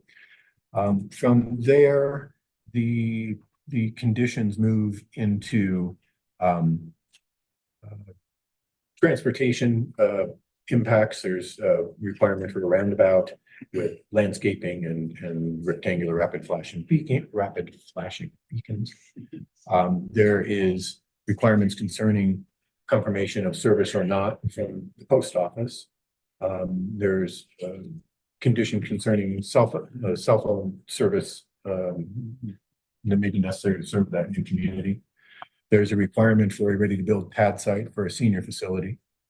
There is a requirement for either the construction or causing the Forest Service to construct certain Culbertson Bay day use area parking improvements. There is requirement for private covenants that would require pay-as-you-throw trash service, because as you know, that is required within the town, but not within the county currently. The county could accomplish that by adopting their own ordinance if they wanted to meet this requirement. The county is also to establish covenants on the property concerning the outdoor use of water. I should probably mention that one of the more salient features of the water code for extraterritorial use is that it is very strict, essentially prohibits outdoor use of water with the exception of hand watering, certainly non-permanent irrigation systems for purposes of establishing initial landscaping. Then there is from there you move on to so those are just general conditions before the town issues any water taps out there. And then you move into conditions that are based upon essentially the level of development, or more precisely, the level of use of EQRs that are available to them under this agreement. The first concerns a childcare center at 25%. That childcare center is to be operational from time to time at a percentage of its total planned capacity that is equal to the percentage of EQRs that have been pulled relative to the total amount that could be pulled under this agreement. So it gives an example. At the issuance of 50% of the EQRs available under this IGA, childcare center must be operating at 50% of its planned capacity. There is a requirement at 50% of EQRs for the multimodal pathway. The details are provided. Finally, there is some obligations with respect to potential demands on the part of CDOT that new warrants be obtained for the use of intersections where town road intersections intersect with the state highway. Similarly, there are conditions for road improvements based upon degradations of level of service found at certain other intersections where traffic from the development is expected to make its way to Highway 9. Similarly at 50%, I'm sorry. Similarly, there's a requirement for at or before time of first occupancy for a transit solution with some suggestions as to what that might be, but not dictating exactly what it would be. There is an agreement that we will negotiate with each other before the first certificate of occupancy to come to an agreement concerning maintenance and repair of the respective responsibilities for maintenance and repair of the town and the county with respect to the Dillon Dam Road as it leaves the town and continues out. There have been, I don't think there's been any dispute, but there has been some confusion or lack of understanding over the years as to who is responsible for what. So I think mostly Public Works kind of wants to get that in writing and so that we're all on the same page. Finally, there's a requirement for cooperation in negotiating with Denver Water for the expansion of use of the Dillon Dam Road, particularly as relates to access by buses. Folks who've been here a long time will recall the restrictions that came into place some years ago as a result of concerns over terrorist threats posed by large vehicles traversing that dam. So that's what that is about. There's a requirement that area is not planned for use for residents or other facilities that will utilize ULARs under the IGA be created out there. One is a hikeable, publicly accessible dog park, another is a basketball court. Another is a requirement for unsheltered uses, much like the town has accommodated within our boundaries. And then such other additional use that might be agreed to in writing. Finally, a requirement that before the first CO is the county will construct and provide and operate a shared substation at either Lake Hill property or the Frisco Transit Center. I think we're already aware that there is one at the Frisco Transit Center. So essentially that's a requirement to maintain status quo for purposes of, at a minimum, to maintain status quo for purposes of police protection. Finally, there's a requirement that within 6 months after such time as the town issues a TAP permit for EQRs that use 90% or more of the permits available under the agreement, the county is to prepare and present to the council at a public meeting an impact study that will measure and analyze the impacts of Lake Hill project on town traffic, water supply, transit, childcare services, emergency services, tax revenue, other community impacts, and then having analyzed them, will provide comparisons of the measured impacts with the impacts anticipated by the county's 2023 impact study. As discussed, there are inserted here the prohibitions on the outdoor use of water. As with the other discussion recently had, I filled in the blank with 3 growing seasons, figuring that what was probably good for the agreement was good for this one. There's a right of first refusal here. This has the town. I don't think this has any meaning because I don't think there has been historical water use on that property, but to the extent that there has, our town code requires that the applicant grant a right of first refusal to the town in the event they discovered that there had been historical water used on that property and had some rights, and they desired to sell them. We would have a right to purchase them at whatever had been offered to them for those rights. Then we go into very technical requirements of water system extension, most of which is provided by existing code provisions about the how it is you present plans to the Public Works Director and seek their approval under our standards and that sort of thing. So this incorporates those sections, parrots some of the language. The essence of it is that the county will be required to pay the costs of all of the water infrastructure that's required to provide this service. Then there's some requirements with respect to fire flow, some line redundancy, the requirement that the project be master metered, what lines would be considered mains and what would be considered service lines. So there's clarity on that issue. And the rest of it is boilerplate. And with that, I'm happy to answer any questions about any of it.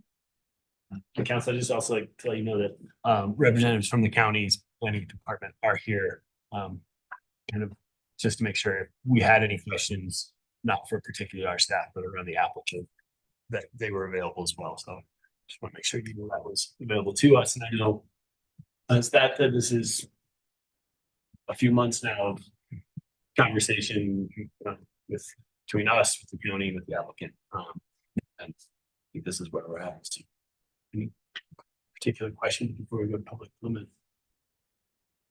Excellent. And at this time, I'll open this agenda item up for public comment. None in chambers, any online? Let's see. You can see everybody better than I can. No public comment. I will close public comment and back to council discussion. And I'd like to kick it off. I think this is exciting for me because this is a project that the town needs, the community needs. It's long overdue. A few of us have been working on this, not quite as long as some of the county staff has, but this is a long time coming, and this is really one huge step if we agree to this resolution to provide water service tonight to get Lake Hill to come to fruition. It's not the end, it's not the easiest, but they've got a lot more work to make this happen, but this allows the county to really go out and do all of the procedural work to really start to make this development a real thing. The 436 EQRs, it's a lot of government speak. I understand that. It's not exactly the amount of residents that will be out there, but I think in working with the applicant and the county and their desire to have the senior center, there was space for that, and the community center and the child care center, I think this is going to be one of the most well thought out, well planned, and most holistic workforce housing developments. And I think the county is going to have something to be very proud of when it is done. I'm glad that we're able to provide this water and move forward with this agreement. So is it the end of the road for these conversations? By no means. There'll still be a lot to be had, but this kind of expedites some of that work. And I'm happy that we can get this done. We can help support the county moving forward with this and get a huge amount of workforce eventually constructed, housing, for the workforce. So I appreciate council's work on this and staff's. It's been a long time. We've seen various iterations since 2016, and I think I think most council knows, but I've also staff and had a few other conversations, and I think to me we're in a new place in relationship with the county, and I think the ability for us to work together, the mutual respect, the common goals are in a better place now than I think they've been in a very long time, and I think I'm excited about that for the future council that takes over in the next month and a half, that there's a roadway and a path here and a mutual agreement and respect now between the two bodies that will make this a really great project and will happen. So I'm glad we're at that point, and it's taken a long time to get here. So I'm just a little bit of a soapbox, but this is important to me. This is a huge project, as we know, and I'm glad it can start really getting some steam behind it. So that's kind of my take on why we're here. Do you hear others or any other conversations that just commenting on water in general and our new process. I appreciate this council and staff's time in creating a process so that when we do get these extraterritorial water requests, we're not making a discretionary choice. We have a process through which we're going through. And while Lake Hill happens to be the first one, the first large project that we've gone through with this, I think that this makes it a lot more transparent and just takes the pressure off us in making discretionary decisions. I think that's really important. And then I echo everything that Hunter said about the importance of these projects. I agree. Great job by Thad and everybody else who put this together. I love the fact that it's now, hopefully, county, good luck. We've done our part. We look forward to tapping in, or letting you tap in. My only, and you guys know I couldn't get away without at least one wordsmith, but I would request in the third whereas clause. But I think it's important because it says that the county expects there will be 300 or 436 deed restricted workforce units and a senior facility and a childcare center and a community center, when in reality it's 436 deed restricted workforce units, which includes the senior facility. At least our understanding is that senior facility is some number of units for seniors. So it's just to sort of incorporate the senior component to the 436 units and a childcare center and a community center. But other than that. So Counselor, I have that change as delete the word and replace it with including right before a senior center. Yep. And delete the word and after that clause and replace it with plus a childcare center. I think it's great. Yeah. Before you go too far, let me just, on that topic, I think it's even more broad there, because they're EQRs. Yep. They don't guarantee any level of number of units. Correct. So wouldn't it just be 436 EQRs to include senior childcare and recreation or that verbiage? The verbiage is tough because I think as everyone here knows and staff knows, though it isn't understood by the general public, an EQR, a residential equivalent, is an amount of water that varies depending on the residence it is applied to, that varies depending on the use. So a community center, for instance, is going to require some, presuming it has water inside and bathrooms and the like, is going to require some EQRs. You require a bunch if it were to have a pool, for instance. And the town code and regulation has a long list of, here are all the uses we can think of, and here's the EQRs that are required if you're going to establish that use. The county asked for 436 EQRs. The county is probably not going to get 436 units out of those 436 EQRs, assuming that some amount of EQRs are going to be used somewhere else. Right. So I take Councilor Aronson's point that what he's saying is the 436 EQRs includes the senior center. But frankly, it includes any and every use that you make that uses water. It doesn't say EQRs though, it says units. Right, and it's what the county expects to build. There's a difference here between this whereas clause. I'm just trying to make it easier for them to work with an EQR. I think they know that an EQR does not a single residential unit. Oh, I know they necessarily. know. Of course. Just that unit is referring to EQR units and not residential units. Which I'm fine with. Yeah. Just trying to make it easier. I'm trying to describe what they're doing in terms of deed restricted units and the other uses, while at the same time respecting the fact that what they've made application for is enough EQRs to serve 436 units in phase one. That's what they got. If you think that's how you wrote it, you could. I appreciate Andrew's change, and I think it's well made. But I think when you read that in the context of the other whereas clauses, it does make sense.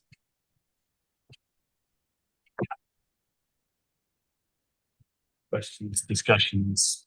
I'll chime in if nobody else is. Yeah, please, Andy, go ahead. Yeah, I'd like to reiterate that, 436 is what our water engineers told us we could provide, right? That's how we got to that number. There's nothing emotional about reaching that number or not going over. It's all about what we're allowed to allot before we get to run out of water for build out of the existing town as it is. So with that, this agreement is our only opportunity to give any asks from the town of Frisco on this project. And so that's why there seems to be so much attached to this IGA, but this is our only time to be able to ask this. And now, if we pass this, we are putting it in the county's court to be able to negotiate or not, right? It's up to the county. If the county doesn't want to do this agreement because of what we've asked for, then that's on the county. That's my purview, is that's on the county. I think the county has every opportunity to come and negotiate after we enter this IGA. With that, I'm in support of it. Thanks. comments?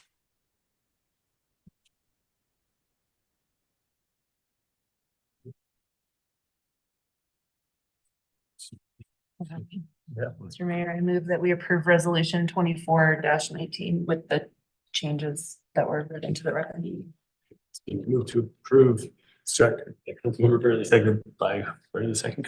You're gonna have it. Second by Councilmember Scripps, Adrian. Any discussion on the motion? All question, please. Scripture, Adrian? Yes. Aronson, Yes. Burley. Yes. Mortensen, Yes. Incan, Yes. Blanco. Yes. And Holt. Ms. 19 also received this evening. Thank you so much. Thanks again, staff and county and everyone else for all the work on that particular item. It's a long time coming. It's huge. Next up this evening is whole business. So agenda item number 2, this is a second reading of ordinance 24-07, ordinance amending chapter 171 of the Code of Ordinances of the Town of Frisco, Colorado concerning water by amending article 5 thereof concerning water conservation to simplify and standardize restrictions concerning the watering or irrigation of lawns and other areas of land. I'll have a public comment or open up the public hearing to hear over to Hillary. We'll go first to Hillary and then we'll go to public comment. So just here for the second reading of unified watering restrictions, you heard this 2 weeks ago on March 12th. And as there were no requested edits or updates to the ordinance, I'm just hoping to answer the question from May 12th between now and then, or the other way around. It's more water and everybody's leaving. This is the important water conversation. Jeez. Sorry, Hillary.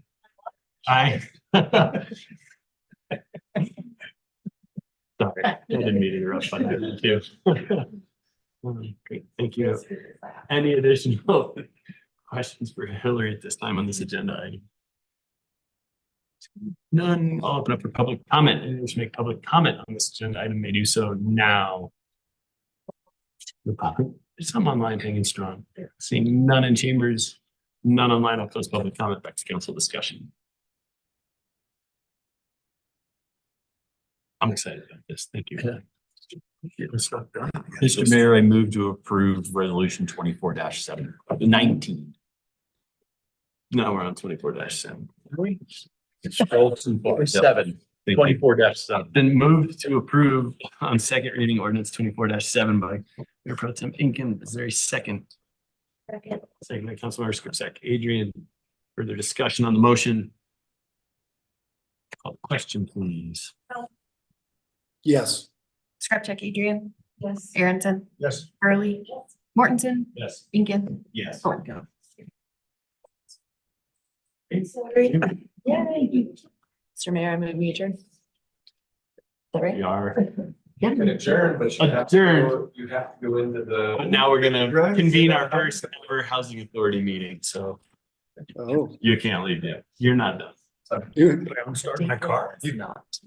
The county would like to turn off my car. Yes. Hey, do I need to call in differently or anything? I think we can use the same recording. 15 minutes to go up my Zoom. So no, you don't need to do anything. Just stay right here. I was, I,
Mr. Mayor, you are on mic and recording for the Housing Authority. meeting. Excellent. Good evening, everyone. I'd like to call to order the first meeting of the Frisco Community Development Housing Authority. I have the roll call, please. Aronson. Here. Burley. Mortensen. Here. Incan. Here. Malenko. Here. Scripture Adrian. Here. And Held. Here. All present. First, agenda item this evening is a work session. This is the proposed bylaws of the Frisco Community Development Housing Authority. This will be a discussion and a review, and I'll turn it over to staff. James, Leslie, who's Leslie, who's starting us off? I'll go. Perfect, thank you. Evening Commissioners of Frisco Community Housing Development Authority. And congratulations on our first meeting. So just to recap a little bit of history about how the Housing Authority came to be.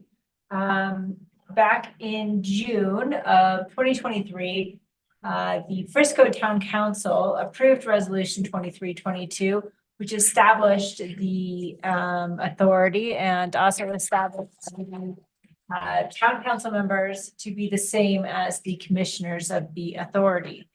The authority was set up for a few reasons. One is that it allows for participation as a limited partner in housing projects. And this participation would be a requirement in order to exempt the construction materials of housing projects from sales and use tax, as well as property tax. Those items together would allow to reduce basically any cash subsidy provided potentially by the town of Frisco. It also would allow for the authority to issue debt in a tax exempt nature, which again would lower an interest rate and reducing the costs of constructing affordable housing in the town of Frisco. All of these things contribute together to make projects more affordable.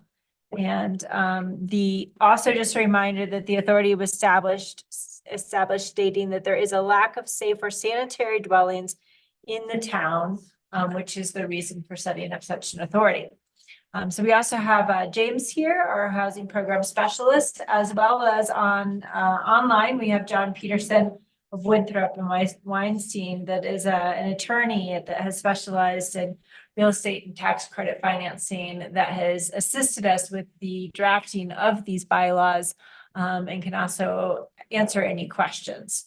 But I'm going to turn this over to James just to talk about some specific projects that we have here in the town. Yeah, so as we kind of go through this process, as you know, we have two large projects that we've been in discussions with NHP, one at 602 Galena and one at 101 West Main.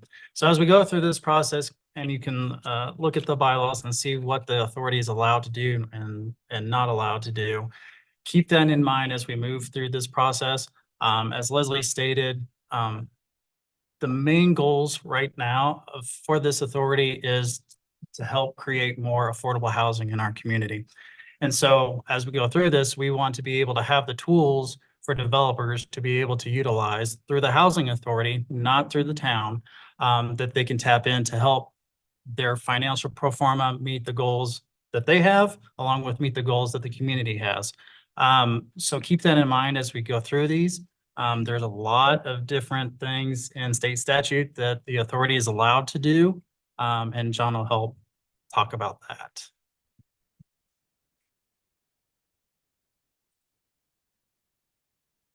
We'll turn it over to you, John. Okay, sounds good. Mr. Mayor and members of the Town Council, thank you so much for the opportunity to address you today. The purpose of the bylaws are really to set forth the governance and operations of the Frisco Community Housing Development Authority. And these bylaws are standard in what we see for really every housing authority operating within the state of Colorado. As Leslie said, the housing authorities in Colorado are really critical and instrumental in the development of affordable housing due to the ability to provide a property tax exemption and a sales and use tax exemption on construction materials, which can be really a game changer in allowing affordable housing to move forward or not. So as as these bylaws are in front of you, I'll just do a quick high level discussion of the bylaws just to make sure that we're not overlooking anything. The bylaws in particular are focused for the purposes of developing affordable housing, as Liz said. The commissioners of the Housing Authority are all the members of the town council. The officers are going to be the chairperson is the mayor, the vice chairperson is the mayor pro tem, and the executive director, which is really responsible for operation of the housing authority, is going to be the town manager. And I would expect that in most of these discussions with potential developers, the person on the front line would be the town manager. So that seems to make a lot of sense, and I think would be consistent with what we would see in other types of housing authorities. The meetings of the housing authority are indicated to be held right after the town council meetings. So that's supposed to be fairly easy, and it would operate similarly in terms of the order of business that you would see with the town council. There are just standard kind of boilerplate provisions dealing with conflicts of interest, which would be no different than what you would see generally when there are documents that need to be signed by the housing authority. Those would be signed by either the chairperson, who I indicated would be the mayor, the vice chairperson, which would be the mayor pro tem, or if those individuals are unavailable or not wanting to act in the signature role, then that would be the executive director, which would be the town manager, that would be authorized to sign. The types of documents that we would typically see a housing authority enter into in a joint venture would be potential joint venture documents. They could be financing documents, or they could be documents relating to the admission of the housing authority as a partner or member in a development entity. And the purpose of that participation in that entity would be to provide a property tax exemption and a sales and use tax exemption. And that's about it. I mean, these are intended to be pretty short and clear and to the point. And the idea would be that to the extent that there are particular items that need to be approved by the housing authority and effectively de facto by the town council, then those would be approved by resolution or ordinance, more really by resolution by the town council in its capacity as the board of directors of the housing authority. So at a high level, that kind of summarizes the terms and provisions of the bylaws. And I guess I would open it up for any questions by the town council at this point. Thanks, John. I really appreciate that and the work on this on our behalf. I think also just I'd throw some points out for council is it's not going to be after every single meeting. It will only be when it's needed. So you can't resign your commission seat. I apologize, but it's also not going to be that bad. So and I think there's a fair amount of leeway in here through Tom and the mayor at the time for when, and these could be special meetings as well, if council agendas are too heavy and too much going on. If you're reading the bylaws, it gives the chance to call special meetings when, say, there is one particular development that's going to take a fair amount of time and attention so that we are all, or you are all not here late into the night. And that was an important part to me in the conversation is how can we do this where we can dedicate the time in the conversation space for this. So there's opportunity for that, and also not bury councils in epic meetings every time there's a housing authority need, which won't be always so. Any other questions, concerns? This is the time, it's work session. So this is coming back for adoption at our next meeting of the Frisco Housing Authority, which will be following our next council meeting. It actually might be before your next council meeting. Potentially before. Yeah. I am not familiar with the I have received no information about this whatsoever. So I think I'll take some responsibility on that. That was a miscommunication on really getting the information out through the APC. So it's been on there it fell in line right underneath, just when you go to the town website for the documentation. I don't think that was, I think this is one of those points where Okay. Tom and I living this for the past 3 months in conversation, how we dropped the ball in communicating that well to you. So it It's all gives, good. I just, yep. I have nothing. I appreciate the to offer. honesty on that. So I think if there's nothing this evening, we will be discussing it for adoption the next round. We'll give everybody ample time to read through it. There's nothing tricky. As John said, they're pretty standard bylaws for a housing authority. And they've been reviewed pretty thoroughly. So I think it should be straightforward, but we'll have plenty of time. Correct me, where did I read? Stacy, did you like have a script of like, you'll come out of your meeting, then you go into this meeting, we'll go over the bylaws and you're adjourned? Where was that? So I just forwarded to you all, the email came out with the housing authority agenda in its own email, because it's technically you all are serving as a different body in this capacity. And so I just re-forwarded it to you all, and if you might want to check your spam or your junk folders. And if you still don't see it there, let me know and we'll, try to troubleshoot that on the back end of our then system. But as far as like a script. That's just how I mapped it out in my brain. You were like, this is what you're gonna do. He psychs himself up. Meetings or something that we talked about. Again, We will make sure you have the next meeting. Is there a reason we have to go through this procedural process, for this and not for when we do alcohol commission stuff, which we're technically a separate body for also? The record should be reflected that you are sitting as a liquor authority as that happens. Yep, and, Can we simplify this the way we do that and kind of just reflect the record instead of in and out and separate emails? I think for this purpose, I recommend you take formal meetings, take simple actions. Yeah. That's why you're So here. so that they are not subject to What he challenge. said. Sorry, Stacy, that was on us, not on you. Just not paying attention. Well, No, I still don't know where. Yeah, I was in the same boat. I thought the whole meeting was tomorrow, the 27th, so. You just got a whole night back. I did. So you're welcome. I do have a question though, page 2 of the memo, technically the second paragraph, anyway. If supported by the commission, staff will bring forward a resolution at the town council meeting to formally present the bylaws to the Board of Commissioners. Thank you. So it's not the town council approving, it's at the meeting of the housing authority to the commission. Correct. I'm confused already. Okay. So for that You're not gonna clarification. change yours. Okay. Yeah, what do you? Go to my resume. Fill out my resume. Exactly. It's not the same thing. Put on my resume. Board members. All right. So, okay, so to clarify though, But just so we can. so just to clarify that sentence, it's not at the town council meeting, it's the following meeting, and it's the commissioners approving their own bylaws, not the council approving the commissioners. Got it, thank you. Any other? Yes. So, anything else we can cut John loose and adjourn our first meeting of the housing authority? Thank you, John. Sorry for the confusion. All right, thank you.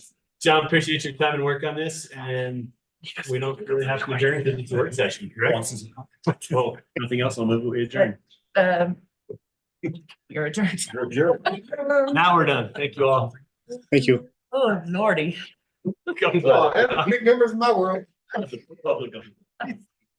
Yeah. But I'll keep in mind your attitude. So was that all for?